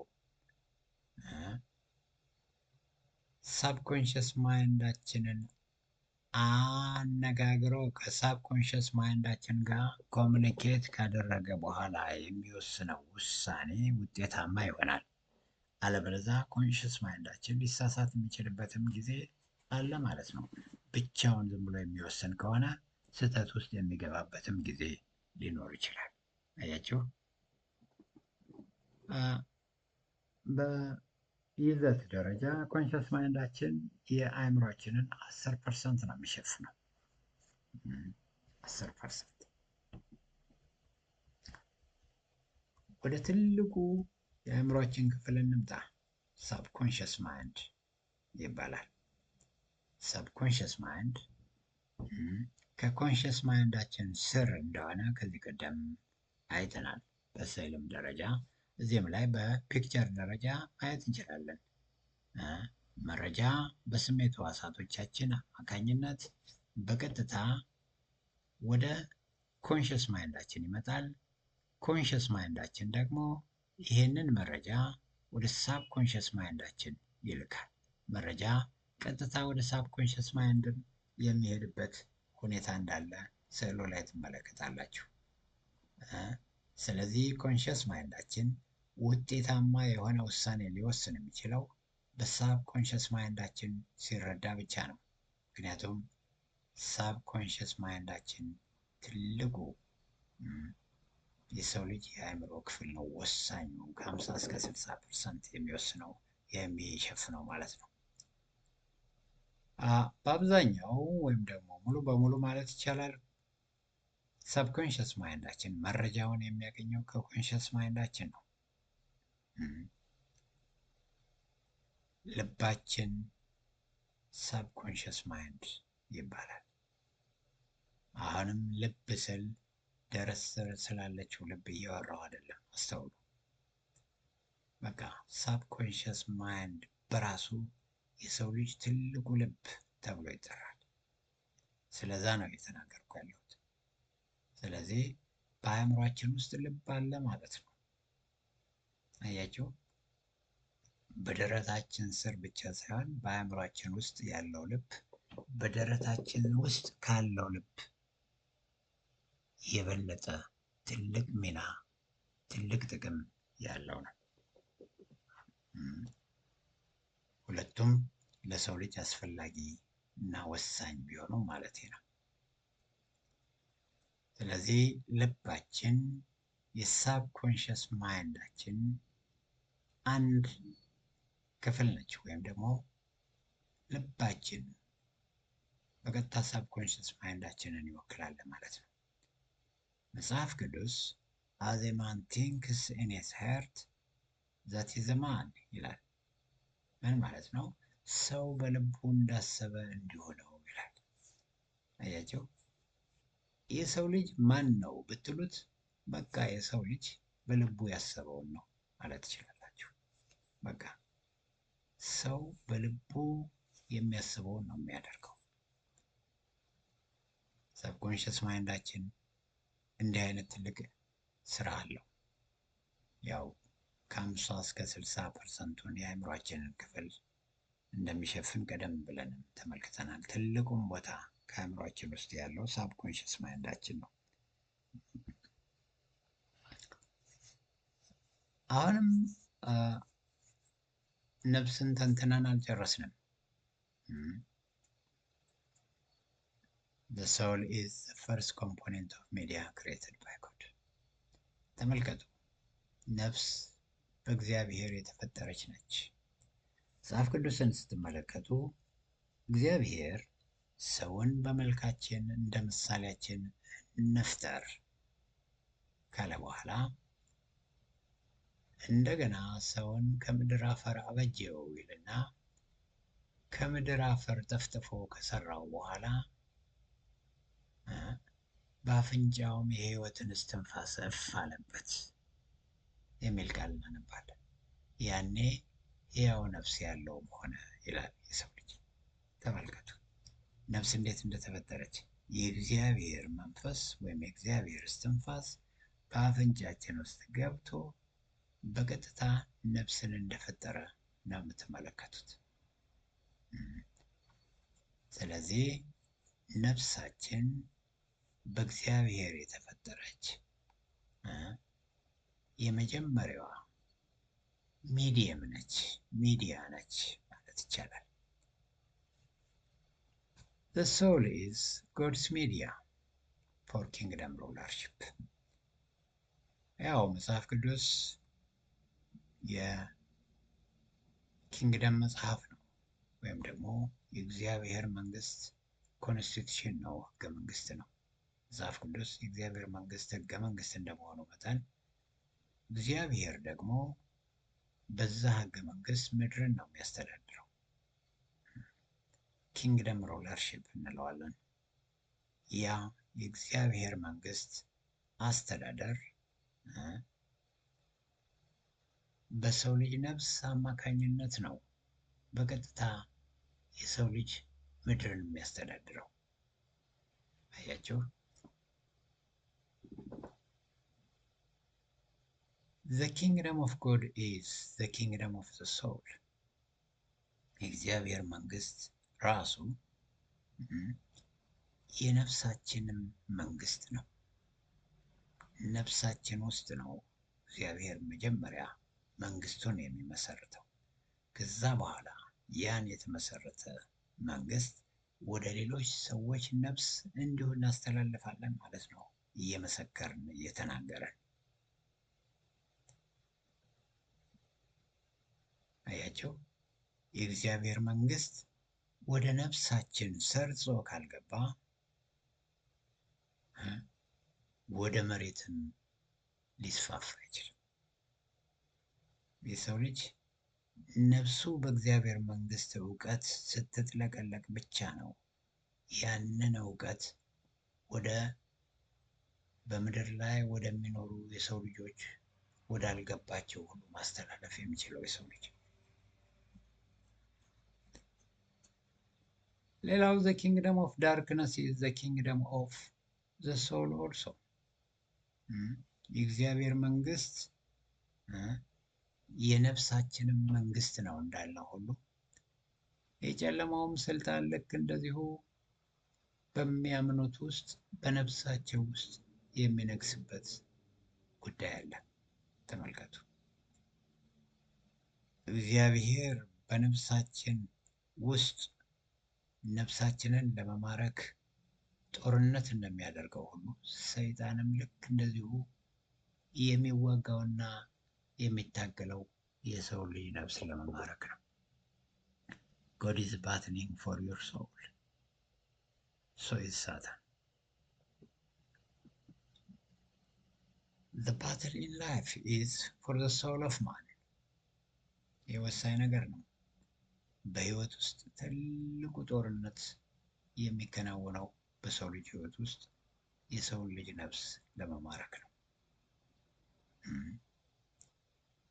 ለዛ ነው መጽሐፍ ቅዱስ he that wins the soul is wise ይላል። አያቸው? ነፍስን የሚማርክ ጥበበኛ ነው ይላል መጽሐፍ ቅዱስ። ምስክርነት እዚህ ላይ ነው የሚታየው ማለት ነው። ለነፍሳቶች መስክረን፣ ለሰዎች መስክረን ሰዎችን ወደ ክርስቶስ በምናቀርብበት ጊዜ ጥበበኛነታችንን ነው የሚያሳየው።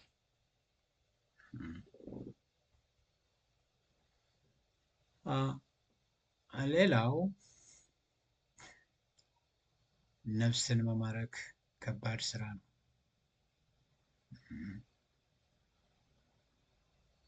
አያቸው? አካልንና መንፈስን ከመማረክም በላይ በጣም ከባዱና አድካሚው ስራ የሰው ልጅ ነፍስ መማረክ ነው። እግዚአብሔር መንፈሳችንን በቀላሉ ነው የሚማርከው። መንፈሱን መንፈሳችን ላይ አምጥቶ በሚያያይዝበት ጊዜ መንፈሳችን ወዲያው ይማረካል። ምክንያቱም ከባድ አይደለም።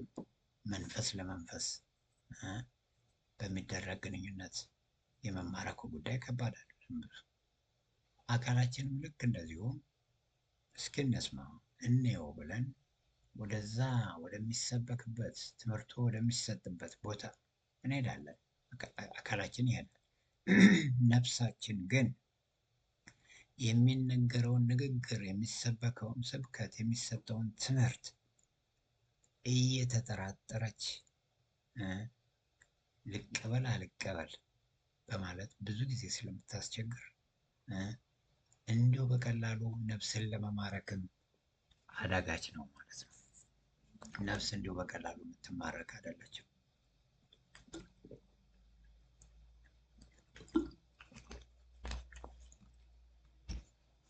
ስለዚህ ከዚህ የተነሳ የሰው ልጅ ነፍሱን በቀላሉ አሳምኖ ወደ እውነተኛው መንገድ መምጣት ካልቻለ ወደ ሲኦልም ቢሄድ የምርጫው ጉዳይ ነው ማለት ነው። ወደ እግዚአብሔር መንግስትም ቢሄድ የምርጫው ጉዳይ ነው። እግዚአብሔር ሰውን ወደ ሲኦል ዝም ብሎ አይልክም። በቃ ሰው በፈቃዱ ነው ወደ ሲኦል የሚሄደው፣ ፈቃዱን በአግባቡ ባለመጠቀሙ ማለት ነው። የሰው ልጅ ፈቃዱን በአግባቡ ሲጠቀምና ሲያምን ወደ እግዚአብሔር መንግስት ይሄዳል እንጂ እግዚአብሔር ዝም ብሎ ወደ እግዚአብሔር መንግስት ሂድ ብሎ ዝም ብሎ አይገፈትረውም። የሰው ልጅ በፈቃዱ ነው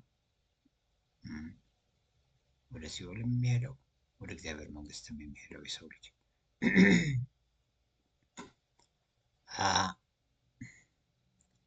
ነፍሳችን መረጃን የምታገኘው ከስሜት ሕዋሳቶቻችን ነው። ከዛ በኋላ ያንን መረጃ ቀጥታ የምትልከው ወደ መንፈሳችን ነው። መንፈሳችን ያን መረጃ ካየ በኋላ ትክክል ነው፣ ትክክል አይደለም ብሎ መልሶ ወደ ነፍሳችን ይልካል። ነፍሳችን ደግሞ ለስጋችን ያስተላልፋል። ስጋችን ያን የመንፈሳችንን ውሳኔ መቀበል መቻል አለበት። ያን ውሳኔ ካልተቀበለ ያ ሰው ይጎዳል ማለት ነው። ምክንያቱም የመጨረሻውን ውሳኔ የሚሰጠው የሰው ልጅ ክፍል መንፈስ ነው፣ የሰው መንፈስ ነው። ለዚህም ነው ብዙውን ጊዜ ነፍሳችን የማይጠቅሙ አስተሳሰቦችን ዳውንሎድ ልታደርግ ትችላለች፣ ልታጠራቅም ትችላለች። እነዚህ የማይጠቅሙ አስተሳሰቦች ደግሞ ሰውን ወደ ሞት ሊነዱት ይችላሉ። የሰው ልጅ የማይጠቅሙ አስተሳሰቦችን አጠራቅሞ ወደ ሞት የሚነዳው ደግሞ ፈቃዱን በአግባቡ ባለመጠቀሙ ነው። ምክንያቱም ሪጀክት ለማድረግ አንድ ነገር ወይም አክሴፕት ለማድረግ ፓወር አለን፣ ዊል ፓወር አለን። እኛ የሰው ልጆች አስፈላጊ ከሆነ ወሳኝ ከሆነ የእግዚአብሔር ፈቃድ ከሆነ አክሴፕት ማድረግ አለብን። ካልሆነ ደግሞ ኖ ይህን ልቀበለው አልችልም ማለት አለብን። ይህ ሁሉ እንግዲህ በነፍስ ውስጥ የሚከናወን ጉዳይ ነው እየነገርኳቸው ያለ። ነፍስ መወሰን ሲቸግራት ደግሞ ለመንፈስ አሳልፋ ትሰጣለች።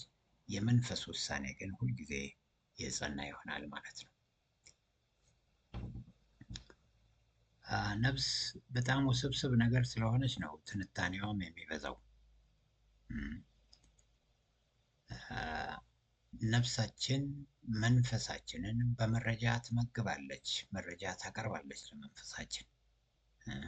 ከዛ በኋላ መንፈሳችን የወሰነውንም እንደገና ትቀበላለች፣ ወደ ስጋም ታስተላልፋለች። በዲ ሶል ስፒሪት እንደምንለው ልክ እንደዚሁ ነው። ሰውነታችን ጋር አካላችን ጋር የስሜት ሕዋሳቶቻችን አሉ። መረጃን ተቀብለው ወደ ነፍሳችን ይልካሉ። ነፍሳችን የደረሰውን መረጃ በቀጥታ ወደ ስፒሪታችን ወደ መንፈሳችን ያስተላልፋል። መንፈሳችን የመጨረሻውን ውሳኔ ወስኖ እንደገና ወደ ነፍሳችን ያን ነገር ይልካል። በተወሰነው መሰረት ፈጽም ብሎ ደግሞ ነፍሳችን ለስጋችን ያንን መረጃ መልሶ ይልካል። ሰውነታችን ወይም አካላችን ያን የመንፈስ ውሳኔ የሆነውን መረጃ ተግባራዊ ማድረግ አለበት። ከዚህ አንጻር ብዙውን ጊዜ ማን ኢዝ ኤ ስፒሪት ሂ ሊቭስ ኢን ኤ ቦዲ ኤንድ ፖሰስስ ኤ ሶል እንላለን። በተለይ የሰው ልጅ መንፈስ ነው፣ በስጋ ውስጥ ይኖራል።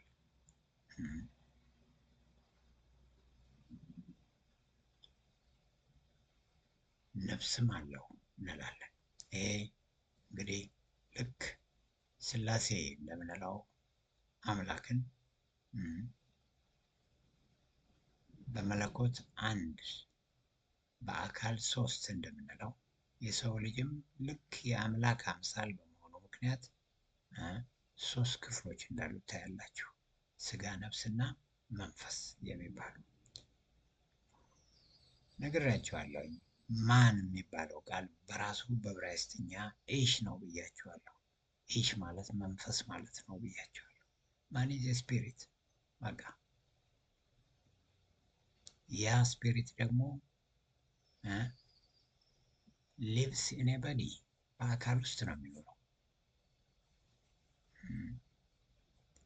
ከዛ በኋላ ያ ስፒሪት በተለይ የእግዚአብሔር መንፈስ በአፍንጫችን ውስጥ እፍ በተባለ ጊዜ ነፍስ እንደተፈጠረች ታያላችሁ። ስለዚህ ሶስት ነገሮች፣ ሶስት ኮምፖኔንቶች በሶል ውስጥ አሉ ማለት ነው፣ ወይም ደግሞ በሰው ውስጥ አሉ ማለት ነው። እና whoever controls the soul rules the man። ነፍስን መቆጣጠር የቻለ ሁሉ፣ የሰው ልጅ ነፍስ መቆጣጠር የቻለ ሁሉ ሰውየውንም ይቆጣጠራል። በቃ ያለ ጥርጥር። ሰውን ለመቆጣጠር ከፈለጋችሁ ነፍሱን መማረክ ነው ያለባችሁ ማለት ነው።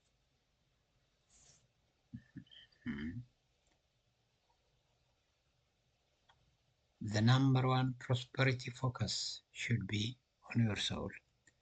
ስለዚህ ትልቅ ጥረት ማድረግ ያለባችሁ ነገር ነፍሳችሁን ለማበልጸግ ነው መትጋት የሚገባችሁ ማለት ነው። የምታበለጽጉት ደግሞ በእውቀት ነው ነፍሳችሁ። መጽሐፍ ቅዱስ ነፍስ እውቀት የሌለባት ትሆን ዘንድ መልካም አይደለም ይላል። አያችሁ፣ እውቀትን የምታከማቹት፣ በተለይ ደግሞ እውነተኛ እውቀቶችን የምታከማቹት፣ የማይረባውንም እውቀት የምታከማቹት ነፍሳችን ውስጥ ነው።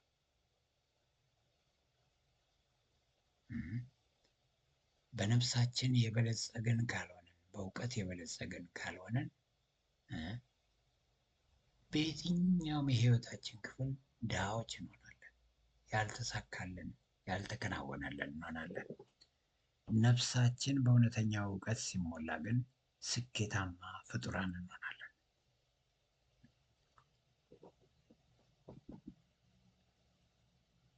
አያችሁ፣ እንዳልኳችሁ ነፍስ በማይረባ መረጃም ልትሞላ ትችላለች ብያችኋለሁ። ወሳኝ በሆኑና በሚጠቅሙ መረጃዎችም ልትሞላ ትችላለች ብያችኋለሁ። የመረጃውን አይነት መምረጥ የኛ ፋንታ ነው። ሁሉን ነገር ያገኛችሁትን ነገር ማንበብ የለባችሁም። መርጣችሁ አንብቡ። ከመጽሐፍም መርጣችሁ አንብቡ። ከቪዲዮ መርጣችሁ ስሙ። ሁሉን ነገር መስማት አለብኝ አትበሉ። አንደኛ ጊዜውም የላችሁም፣ እድሜያችንም አጭር ነው። በሁለተኛ ደረጃ ደግሞ የሚጠቅመውንና የማይጠቅመውን ለይተን የራሳችን ማድረግ መቻል አለብን። ለዛ ነው መጽሐፍ ቅዱስ ለምትሰሙት ነገር ተጠበቁ፣ ተጠንቀቁ የሚለው። አያችሁ፣ ዝም ብሎ ጃንክ የሆነ ኢንፎርሜሽንን ብንሰበስብ፣ ጃንክ ከሆኑ ከማይረቡ ከማይጠቅሙ ነገሮች መረጃን ብንሰማ ለህይወታችን ጥቅም የላቸውም፣ ሊጎዱን ግን ይችላሉ። የሚጠቅሙ እውነተኛ መረጃዎችን ብንሰበስብ ግን ነፍሳችን ትለመልማለች፣ ህይወታችንም ይታደሳል፣ መንፈሳችንም ንቁ ይሆናል ሁልጊዜ። ስለዚህም ነው አንዳንዶች 4 ሰዓት 5 ሰዓት ሙሉ ቴሌቪዥን ላይ ተቀምጠው ጊዜያቸውን ያሳልፋሉ። ዛሬ ሳተላይት ቴሌቪዥኖቻችን ወደ 125 ቻናሎች አሏቸው። እያንዳንዱን ቻናል እየቀያየረ ያ ሰው 5 ሰዓት 6 ሰዓት ሙሉ ቢቀመጥ እና ይሄንን በተደጋጋሚ ቢያደርገው ቢፈጽመው ሳብኮንሽስ ማይንዱ በማይረቡ ሀሳቦች ይሞላና ያ ሰውዬ ወደ ሞት የሚነዳበት ሁኔታ ያመቻቻል። ተመልከቱ።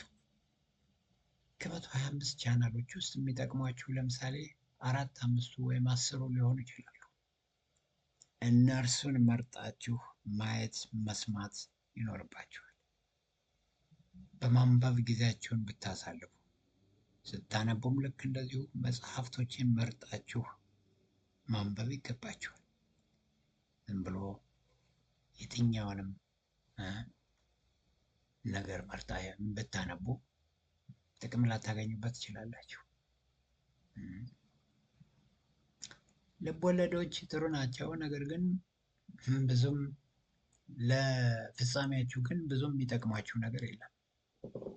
መጽሐፍ ቅዱስን ግን በተከታታይ በተደጋጋሚ ብታነቡ ለፍጻሜያችሁ ወይም ፍጻሜያችሁን ወደ መልካም እየመራችሁት እንደሆነ ታስተውላላችሁ። ስለዚህ አስተውሉ። ሌላው ማስተዋል ያለብን ነገር ምንድን ነው? የሰው ልጅ ከእንስሳ የሚለየው በመንፈሱ አማካኝነት ነው። ሰው ስጋ አለው፣ ነፍስ አለው፣ መንፈስ አለው። እንስሳት ግን ስጋና ነፍስ ብቻ ነው ያላቸው፣ መንፈስ የላቸውም። ከሰው የተለዩት እንስሳት በሙሉ ማለት ነው። እንስሳት በአራት እግራቸው ይሄዳሉ። ከአራት እግር በላይ ያላቸውም ደግሞ እንስሳት ሊኖሩ ይችላሉ። የሰው ልጅ ግን በሁለት እግሩ ይንቀሳቀሳል። ሁለት እጆቹን ወደ ፈጣሪው ይዘረጋል። አያችሁ፣ የሰው ልጅ ትልቅ ፍጡር ነው። መንፈስ ስላለው የእንስሳትና የአራዊቶች ሁሉ ንጉስ ነው የሰው ልጅ። ብዙ ጊዜ ሲፈራቸው ብናይም በዚህ ዘመን ማለት ነው። ነገር ግን የመጀመሪያውን ሰው አዳምን ብንመለከት እንስሳቶች አጠገቡ ሆነው ስም ሲያወጣላቸው በዚህ ግባ በዚህ ውጣ ሲላቸው እንመለከታለን። እንስሳቶች ይታዘዙለት ነበር፣ ተፈጥሮ ትታዘዝለት ነበር። ሁለተኛው አዳምም ልክ እንደዚሁ ኢየሱስ ክርስቶስ ማለት ነው ነገሮችን ሲያዝ እናያለን። አያችሁ፣ ሌሊቱን ሙሉ ተራራ ላይ ወጥቶ ሲጸልይ ያደረ ይላል። እዛ ተራራ ላይ ግን አራዊቶች አሉ። አንዱም አራዊት ወደ እርሱ ቀርቦ ሲተናኮለው አንመለከትም። ምክንያቱም ሁሉም በቁጥጥሩ ስር ነበር። አያችሁ፣ አስተውሉ። የሰው ልጅ ከእንስሳት የሚለየው በመንፈሱ ነው። ትልቁ የሰው ልጅ ፐርፐዝ ፖቴንሻል የሚባሉ ነገሮች፣ በጣም ወሳኝ የሚባሉ ነገሮች በሙሉ የሚገኙት በሰው ልጅ መንፈስ ውስጥ ነው።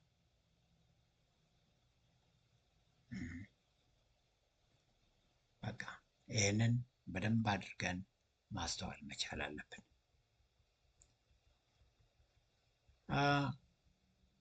ልብንና ማይንድን እስኪ በማያያዝ እንመልከት። ሄርት ቨርስስ ማይንድ። ማይንዳችን ስንል ወይም ደግሞ አእምሯችን ስንል ኮንሽስ ማይንዳችንን ለመመልከት ነው። ልባችን ስንል ደግሞ ሳብ ኮንሽስ ማይንዳችንን ለመመልከት ነው።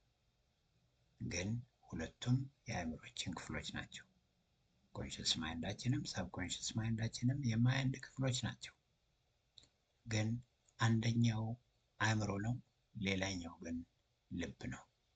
ልብ ማለት አሁንም እዚህ ላይ ልብ ብዬ የማወራው በደረታችን ስር ስላለው ልብ አይደለም እያወራ ያለሁት፣ አእምሯችን ውስጥ ስላለው ስለ ትልቁ ልብ ነው።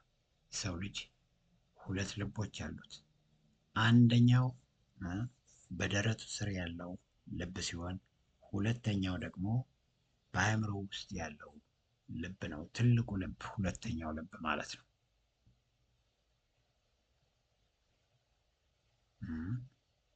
ልብ ወይም ደግሞ ሳብኮንሽስ ማይንድ የሰው ልጅ ያስተሳሰቡ አንድ አካል ነው ወይም አንድ ገጽታ ነው እና ይሄ ልብ ወይም ሳብኮንሽስ ማይንድ ልምዶቻችንን ያጠራቅማል። በህይወታችን ውስጥ ያከናወናቸውን ልምዶች፣ ያዳበርናቸውን ልምዶች ያጠራቅማል። ሌላው ውሳኔዎቻችንን በህይወታችን ውስጥ በተለያዩ ጊዜያት የወሰናቸውን ውሳኔዎች አጠራቅሞ መዝግቦ ይይዛል ሳብኮንሽስ ማይንዳችን። ሌላው እምነቶቻችን ቢሊፎቻችን የሚጠራቀሙት አሁንም ሳብኮንሽስ ማይንዳችን ውስጥ ነው። ሚስጥራዊ የሆኑ ተስፋዎቻችን ሁሉ የሚከማቹት ሳብኮንሽስ ማይንዳችን ውስጥ ነው።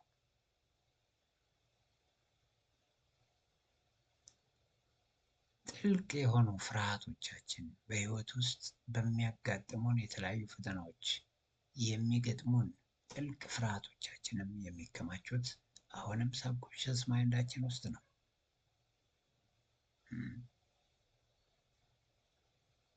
የፍላጎቶቻችን ሁሉ ማከማቻ አሁንም ሳብኮንሽስ ማይንዳችን ነው።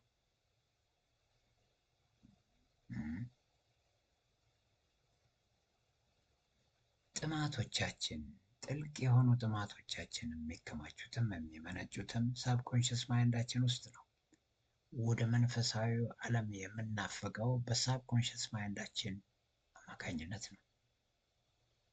ያ ሳብኮንሽስ ማይንዳችን ቀጥታ ከመንፈሳችን ጋር ኮሚኒኬት ያደርጋል። መንፈሳችን ሁልጊዜ እግዚአብሔርን ይናፍቃል። ልክ በስጋችን አካባቢያችንን እናውቃለን፣ በነፍሳችን ራሳችንን እናውቃለን፣ በመንፈሳችን ግን ራሳችንን እናውቃለን እንደሚባለው ማለት ነው። አያችሁ፣ ሳብኮንሽስ ማይንድ በጣም ወሳኝ የሰው ልጅ አስተሳሰብ ክፍል ነው። እዚህ ላይ ተመልከቱ፣ ልብ አለች። ልብ ተመልከቱ። ሄርት ቨርሰስ ማይንድ እንመልከት። ለምሳሌ በደረታችን ስር ያለችው ልብ ነች እቺ በስዕል ላይ የምትመለከቷት። በስተቀኝ በኩል የምትመለከቱት ደግሞ ልብ የረጨችው ደም በሰውነታችን ውስጥ እንዴት ሰርኩሌት እንደሚያደርግ እንዴት እንደሚሰራጭ ነው። ሰርኩላተሪ ሲስተም ነው የሚያሳያችሁ። ስለዚህ በደረታችን ስር ያለችው ልብ ዋና ስራዋ ብለድ ሰርኩሌሽን ብቻ ነው ማለት ነው።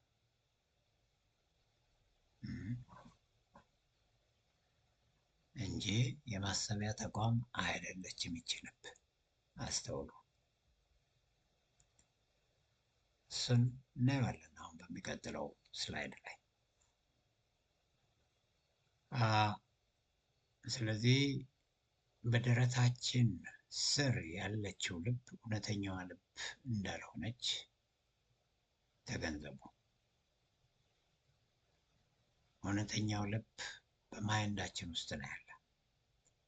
ያም እውነተኛ ልብ ሳብኮንሽስ ማይንድ ይባላል።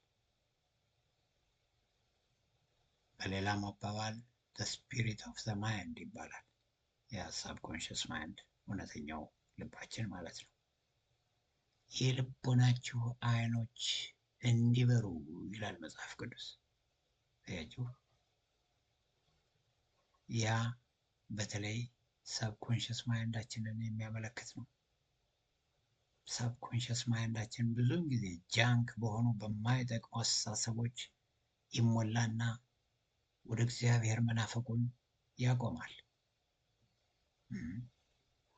ነገር ግን የልቦናችን አይኖች ሲበሩ ግን ያ የማይጠቅም ጃንክ የማይጠቅም አስተሳሰብ ሁሉ ይወጣ ተጠራርጎ ይወጣና በእውነተኛ አስተሳሰቦች ይተካል። ቅድም እንዳልኳችሁ ስዕሉ ላይ እንዳየ ነው the heart under your chest is the organ of blood circulation በደረታችን ስር ያለችው ልብ የደም ማዘዋወሪያ ተቋም ብቻ ነች። it is not an organ of ወይም ደግሞ it is not the faculty of thought or thinking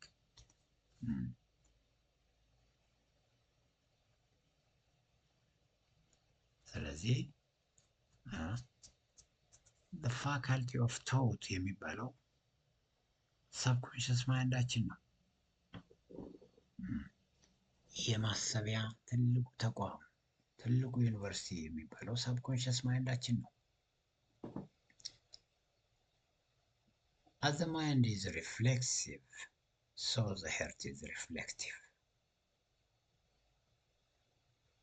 አእምሯችን ብዙውን ጊዜ ፈጣን ምላሽ ይሰጣል ለሚያየው ለሚሰማው ነገር። ልባችን ግን ወይም ሳብኮንሽስ ማይንድ ግን እስኪ ላስብበት ትላላችሁ። አንድ ነገር ሲነገራችሁ እስኪ ልጸልይበት ትላላችሁ። ያን የሚለው ሳብኮንሽስ ማይንዳችሁ ነው። ላስብበት ይላል። አስቦ አሰላስሎ አመዛዝኖ ነው ውሳኔ የሚሰጠው ሳብኮንሽስ ማይንዳችን። ኮንሽስ ማይንዳችን ግን ወዲያውኑ ሊወስን ወዲያውኑ አንድ ነገር ሊቀበል የሚችልበት ሁኔታ አለ። አያችሁ። ስለዚህ ሳብኮንሽስ ማይንዳችንን ማንቃት ያስፈልጋል። ኮንሽስ ማይንዳችንን እንዲቆጣጠር ማድረግ ያስፈልጋል። ኢንፍሉዌንስ እንዲያደርግ ማድረግ ያስፈልጋል።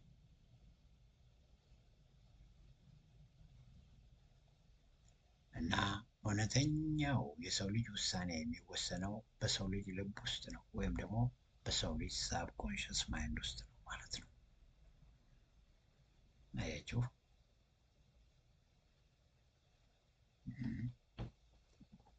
ሌላው የፈለገው ነገር የፈለገው መረጃ በሰው ልጅ ሳብኮንሽስ ማይንድ ውስጥ ይኖር፣ ያ መረጃ የሚጠቅመም የማይጠቅመም ሊሆን ይችላል። በተለይ ግን የሚጠቅሙ መረጃዎች በሰው ልጅ ሳብኮንሽስ ማይንድ ውስጥ በሚጠራቀሙበት ጊዜ እነዚህ መረጃዎች የሰው ልጅ ራሱን ይለውጡታል። ሰው ልጅ የሚለወጠው ያለ ጥርጥር ሳብኮንሽስ ማይንዱ ሲለወጥ ብቻ ነው።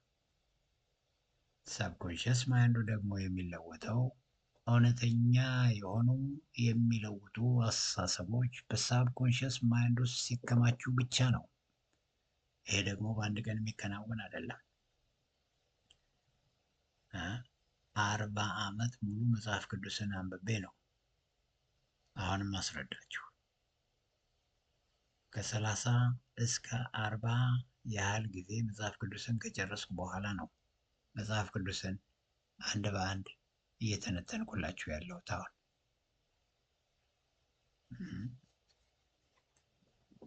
እስከ 6000 የሚደርሱ መጽሐፍቶችን ከነበብኩ በኋላ ነው አሁን እውቀትን ልክ በዚህ መልክ እየተነተንኩላችሁ ያለሁት። እንዲሁ ዝም ብሎ እውቀት የሚመጣ አይደለም። ሰዎች አንዳንዴ ያስቁኛልም ያሳዝኑኛልም። ምንም በአእምሯቸው ውስጥ ያከማቹት እውቀት ሳይኖር ቪዲዮ እንስራ ብለው የሆነውንም ያልሆነውንም ነገር ሲዘበራረቁ ታያቸዋላችሁ።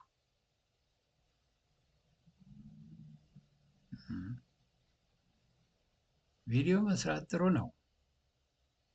ቪዲዮ ከመስራቴ በፊት ግን ተመልከቱ፣ ቢያንስ 11 12 13 ዓመት ሙሉ 20 ዓመት 30 ዓመት ሙሉ የሰዎችን ቪዲዮዎች ስሰማ ኖሬያለሁ። የዩቲዩብ ቪዲዮ መስራት የጀመርኩት ይኸው ወር አልሞላኝም ስጀምረው። ምክንያቱም እውቀት ሳላከማች እውነተኛውንም እውቀት በደንብ አድርጌ ሳልይዝ ለሰው ልጅ ለዓለም ሁሉ የሚተላለፍ ቪዲዮ ብሰራ ምንም ጥቅም የለውም ራሴን ከማስመዘን ውጭ። እውነትን በአግባቡ ካከማቸው በኋላ የእግዚአብሔርን ፈቃድ በትክክል ከተገነዘብኩ በኋላ ከብዙዎች መረጃዎችን ከሰማሁ ከተማርኩ በኋላ እንዲህ አይነት ቪዲዮዎችን ብሰራ ግን ያለ ጥርጥር እነዚህ ቪዲዮዎች የሰው ልጅ በሙሉ የሚጠቅሙ ይሆናሉ። አያችሁ፣ ስንት ዓመት ሙሉ የሰዎችን ቪዲዮዎች ስንሰማ ኖረናል። ከአዋቂዎችም ካላዋቂዎችም ከምሁራንም ከስመ ምሁራንም ብዙ ቪዲዮዎችን አይተናል፣ ሰምተናል። ስህተቶችን ላለመድገም ግን እንታገላለን ማለት ነው። ይህን ደግሞ እንዳናደርግ ስህተት እንዳንደግም የሚረዳን በእውቀት መሞላታችን ብቻ ነው። ሌላ ዋስትና የለንም። ለውጥ ሁልጊዜ የሚመጣው ሳብኮንሽስ ማይንዳችን ወይም እውነተኛው ልባችን ሲለወጥ ብቻ ነው።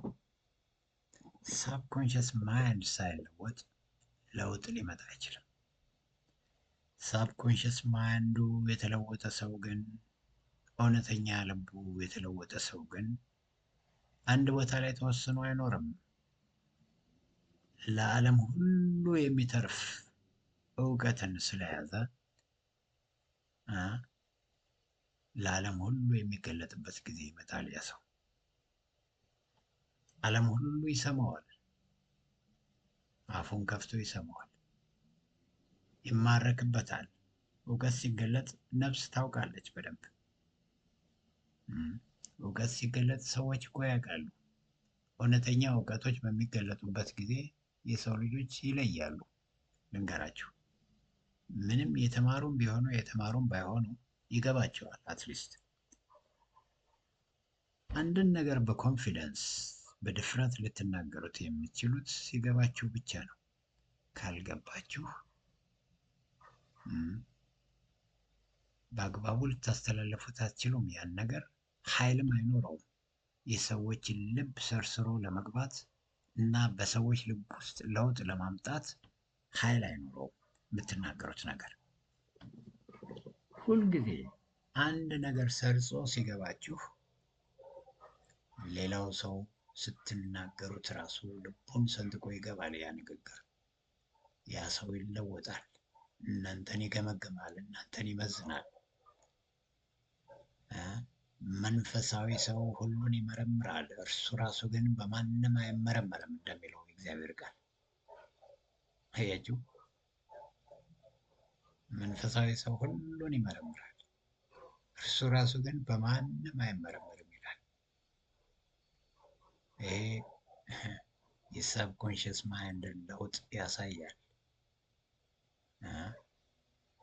መንፈስ አይለወጥም። ጊዜ መንፈሳችን መንፈስ ነው። ሁልጊዜ እግዚአብሔርን የሚናፍቅ ነው። የእግዚአብሔርን መንፈስ የሚናፍቅ ነው።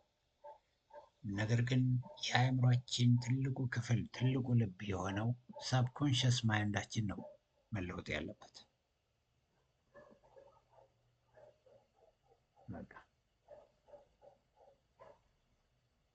እና there it is, the subconscious faculty of the mind that stores beliefs, convictions, hopes, desires, and regulates behavior. ልባችን የሳብኮንሽስ ማይንዳችን የሚወክል ሲሆን በዚህ ሳብኮንሽስ ማይንዳችን ውስጥ እምነቶቻችን፣ በተለይ ጠቃሚ እምነቶቻችንም ጎጂዎችም እንዲሁ መረዳቶቻችን፣ ኮንቪክሽናችን፣ ተስፋዎቻችን፣ ፍላጎቶቻችን በሙሉ የሚከማቹት ልባችን ውስጥ ወይም ሳብኮንሽስ ማይንዳችን ውስጥ ነው። እነዚህ ነገሮች ሲከማቹ ደግሞ ቀጥታ ቢሄቪየራችንን ሬጉሌት ያደርጋሉ፣ ይቆጣጠራሉ። እየበዙ ሲመጡ እየጠነከሩ ሲመጡ ደግሞ ካራክተራችንን ጠንካራ ያደርጉታል። በአጭሩ the heart is the man and the man is the heart። ልብ ማለት ሰው ነው፣ ሰውም ማለት ልቡ ነው። ምክንያቱም ሰው ማን ነው ብትሉ በልቡ ያሰበውን ነው የምትሉት። ልክ መጽሐፉ እንደሚለው as a man thinks in his heart so is he። ሰው በልቡ እንዳሰበ እንደዚሁ ነው እንደሚለው ማለት ነው። you are what is in your heart። እናንተ ማን ናችሁ ብትባሉ በልባችሁ ውስጥ ያለውን ናችሁ።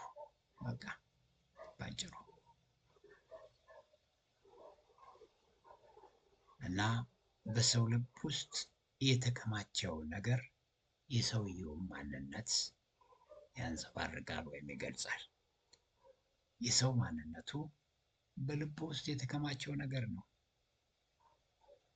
የማይረባ ነገር በሳብኮንሽስ ማይንዱ ወይም በዋናው ልቡ ውስጥ ካከማቸ አንድ ሰው ያ የማይረባ ነገር ይገለጣል። በዛ ሰውዬ ውስጥ ማንነቱም ይታያል ማለት ነው። እውነተኛ ነገሮች፣ ጠቃሚ ነገሮች፣ ወሳኝ ነገሮች በሰው ልጅ ልብ ውስጥ በሰው ልጅ ሳብኮንሽስ ማይንድ ውስጥ ከተጠራቀሙ ደግሞ ከተከማቹ ደግሞ ያ ሰውዬ ታላቅ ሰው ሆኖ ይገለጣል ለዚህ ዓለም።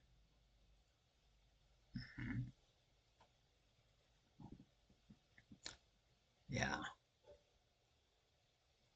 አያችሁ፣ በልባችን ውስጥ ምንድን ነው ያለው?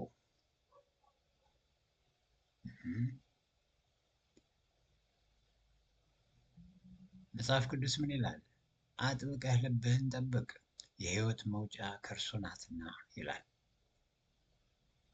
አያችሁ፣ ሕይወት ራሷ የምትፈልቀው የምትወጣው ልባችን ውስጥ ነው። ልባችን ማለት ይሄ ደረታችን ስር ያለው ልብ ማለት አይደለም። በእርግጥ ደምም መንቀሳቀስ ካልቻለ የሰው ልጅ ሊሞት ይችላል። ነገር ግን እዚህ ላይ ያለው ልብ የሚናገረው ስለ ሳብኮንሽስ ማይንድ ነው። ልባችን የህይወትም የሞትም ምንጭ ነች። ሰው የሚኖረውም የሚሞተውም ልቡ ውስጥ ወይም ሳብኮንሽስ ማይንድ ውስጥ በሚከናወነው ክንውን ነው። ፖዘቲቭ ወይም ኔጌቲቭ ክንውን ሊሆን ይችላል።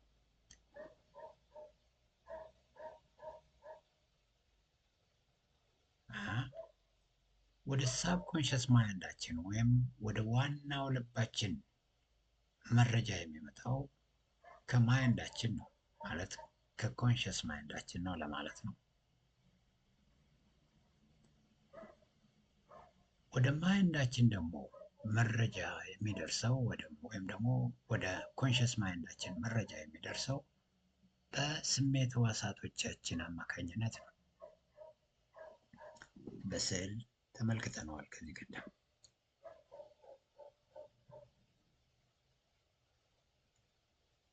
በልባችሁ ውስጥ የተከማቸው ነገር፣ በልባችሁ ውስጥ የሚከናወነው ነገር በሕይወታችሁ ውስጥ ይገለጣል።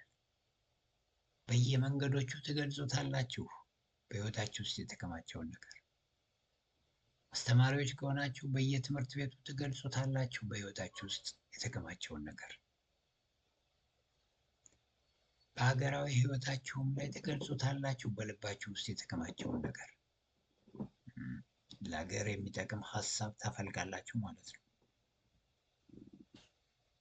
አያችሁ፣ ወደ መጨረሻው እየመጣን ነው። መጨረሻውን ስናይ በተለይ ኢንዶክትሪኔሽን ላይ እናተኩራለን። The entire world is the business of indoctrination. ሙሉ ዓለም በኢንዶክትሪኔሽን ቢዝነስ ላይ ያተኮረ ነው። ኢንዶክትሪኔሽን ማለት ብሬን ዎሽንግ ማለት ነው። ማንም ሰው አሁን እኔ ለእናንተ ለዓለም ሁሉ ለሰው ልጆች ሁሉ እየተናገርኩ ነው። ያ ማለት የሰው ልጅ ብሬን ዎሽ እያደረግኩ ነው፣ ኢንዶክትሪኔት እያደረግኩ ነው ማለት ነው። ትምህርት እያስተላለፍኩ ነው ማለት ነው። ጠቃሚ ነገሮችን እያስተላለፍኩ ነው ማለት ነው። አያችሁ፣ ዶክትሪን የሚባለውን ነገር እያሰረዝኩ ነው ማለት ነው። መሰረታዊ ትምህርቶችን ለዓለም ሁሉ ለሰው ልጆች ሁሉ እያስተላለፍኩ ነው ማለት ነው። ሁላችንም በቃ በአንድም በሌላም መንገድ ኢንዶክትሪኔትድ ነን፣ ብሬን ዋሽድ ነን።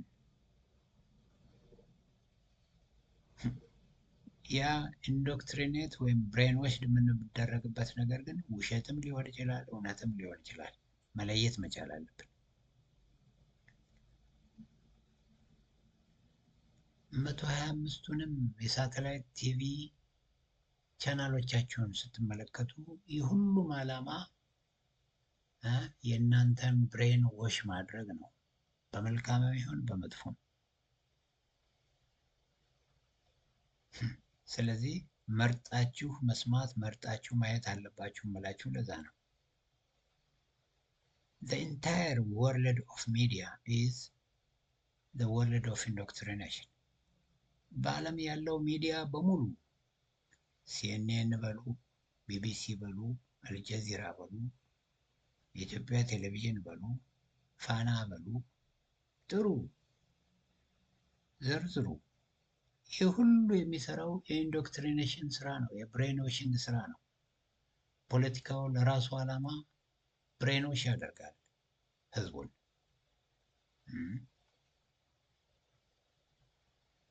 የሃይማኖት ሰዎች ለራሳቸው ዓላማ ብሬን ዎሽ ያደርጋሉ የሰውን አይምሮ።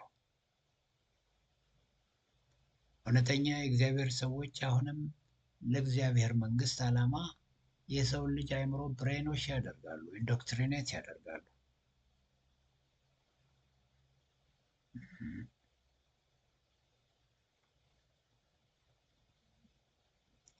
ስለዚህ የሰው ልጅ የሚኖረው በአእምሮ ውስጥ በተከማቸው ነገር መጠን ነው። በተለይ በሳብኮንሽስ ማይንድ ውስጥ በተከማቸው ትክክልም ይሁን ትክክል ያልሆነ ነገር መጠን የሰው ልጅ ኑሮውን ይኖራል። በሳብኮንሽስ ማይንድ ውስጥ የተከማቸው ወይም ደግሞ በእውነተኛው ልብ ውስጥ የተከማቸው የማይረባ ነገር ከሆነ ያለ ጥርጥር በሰውየው ህይወትም ውስጥ የሚንጸባረቀው ያ የማይረባ ህይወት ነው።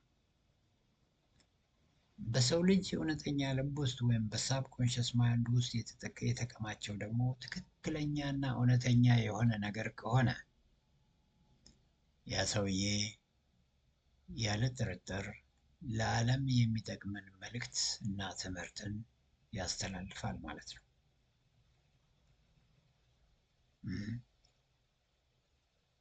በመጨረሻ እውነትንም ታውቃላችሁ፣ እውነትም አርነት ያወጣችኋል እንዳለው ጌታችን መድኃኒታችን ኢየሱስ ክርስቶስ ከጨለማ ሁሉ የሚገላግለን ትክክለኛ ካልሆነ አስተሳሰብ ሁሉ የሚያነጻንና የሚያጸዳን እውነት ነው። ነፃ የሚያደርገን እውነት ነው። ትሩዝ ማለት ትሩዝ ሚንስ ኦሪጂናል ኢንፎርሜሽን፣ የመጀመሪያው ጥንታዊው እውቀት ጥንታዊው መረጃ ማለት ነው እውነት ማለት። ጎበዝ፣ እንግዲህ እስካሁን ድረስ እንደተከታተላችሁት ስለ ሰው ልጅ ተናግሬያለሁ። ስለ ሰው ልጅ ለመተንተን ሞክሬያለሁ። የሰው ልጅ አካል እንዳለው፣ ነፍስ እንዳለው፣ መንፈስ እንዳለው እያንዳንዱን ለመዘርዘር ሞክሬያለሁ። እንግዲህ እግዚአብሔር ያስተማርኩትን የተናገርኩትን ሁሉ በልቦናችሁ ውስጥ ያስርጽላችሁ፣ ለመልካም እውነተኛውን ልባችሁን ወይም ደግሞ ሳብኮንሽስ ማይንዳችሁን ይለውጥ። ስለዚህ ይህን ትምህርት ከተከታተላችሁ በኋላ ያው የተለመደ ቪዲዮ የምንሰራ ሰዎች ወይም የሚሰሩ ሰዎች የሚናገሩት ነገር አለ፣ እኔም እናገረዋለሁ። ይህንን ቪዲዮ ከሰማችሁ በኋላ ሰብስክራይብ ማድረግ ትችላላችሁ። ይጠቅመናል ብላችሁ ካሰባችሁ የማቀርባቸው ቪዲዮዎች ይጠቅሙናል፣ ጠቃሚ ናቸው፣ ለሌሎችም ይጠቅማሉ ብላችሁ ካሰባችሁ ሰብስክራይብ አድርጉ፣ ኮሜንት አድርጉ፣ ላይክ አድርጉ፣ ሼር አድርጉ፣ ለሌላውም ለብዙዎች እንዲዳረስ። ምክንያቱም እንዲህ አይነት እውነተኛ እውቀቶች ለዓለም ሁሉ ሊሰራጩ ይገባል። ነገር ግን እንዲህ አይነት እውቀቶችን ይዛችሁ ዝም የምትሉ ከሆናችሁ የጋን መብራቶች ትባላላችሁ። መጨረሻም ከእግዚአብሔር ፍርድ አታመልጡም። ልንገራችሁ፣ እውቀት ያወቀ ሰው ሁልጊዜ ያንን ያወቀውን እውቀት ለሌሎች ማስተላለፍ መቻል አለበት። አለበለዚያ ፍርዱ በራሱ ላይ ነው።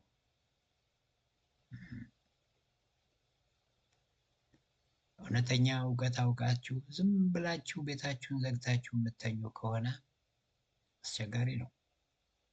ተመልከቱ፣ አሁን በኢትዮጵያ ሰዓት አቆጣጠር 8 ሰዓት ከ21 ደቂቃ ነው ከሌሊቱ። ሰው በአብዛኛው ተኝቷል፣ አንቀላፍቷል።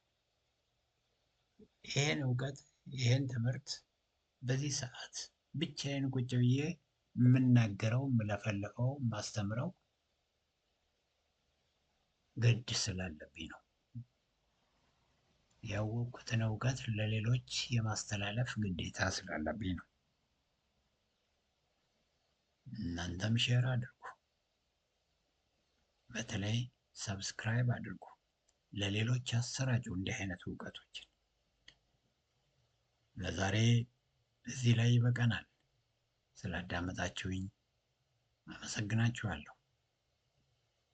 ሰላም ሁኑ። ታንኪዩ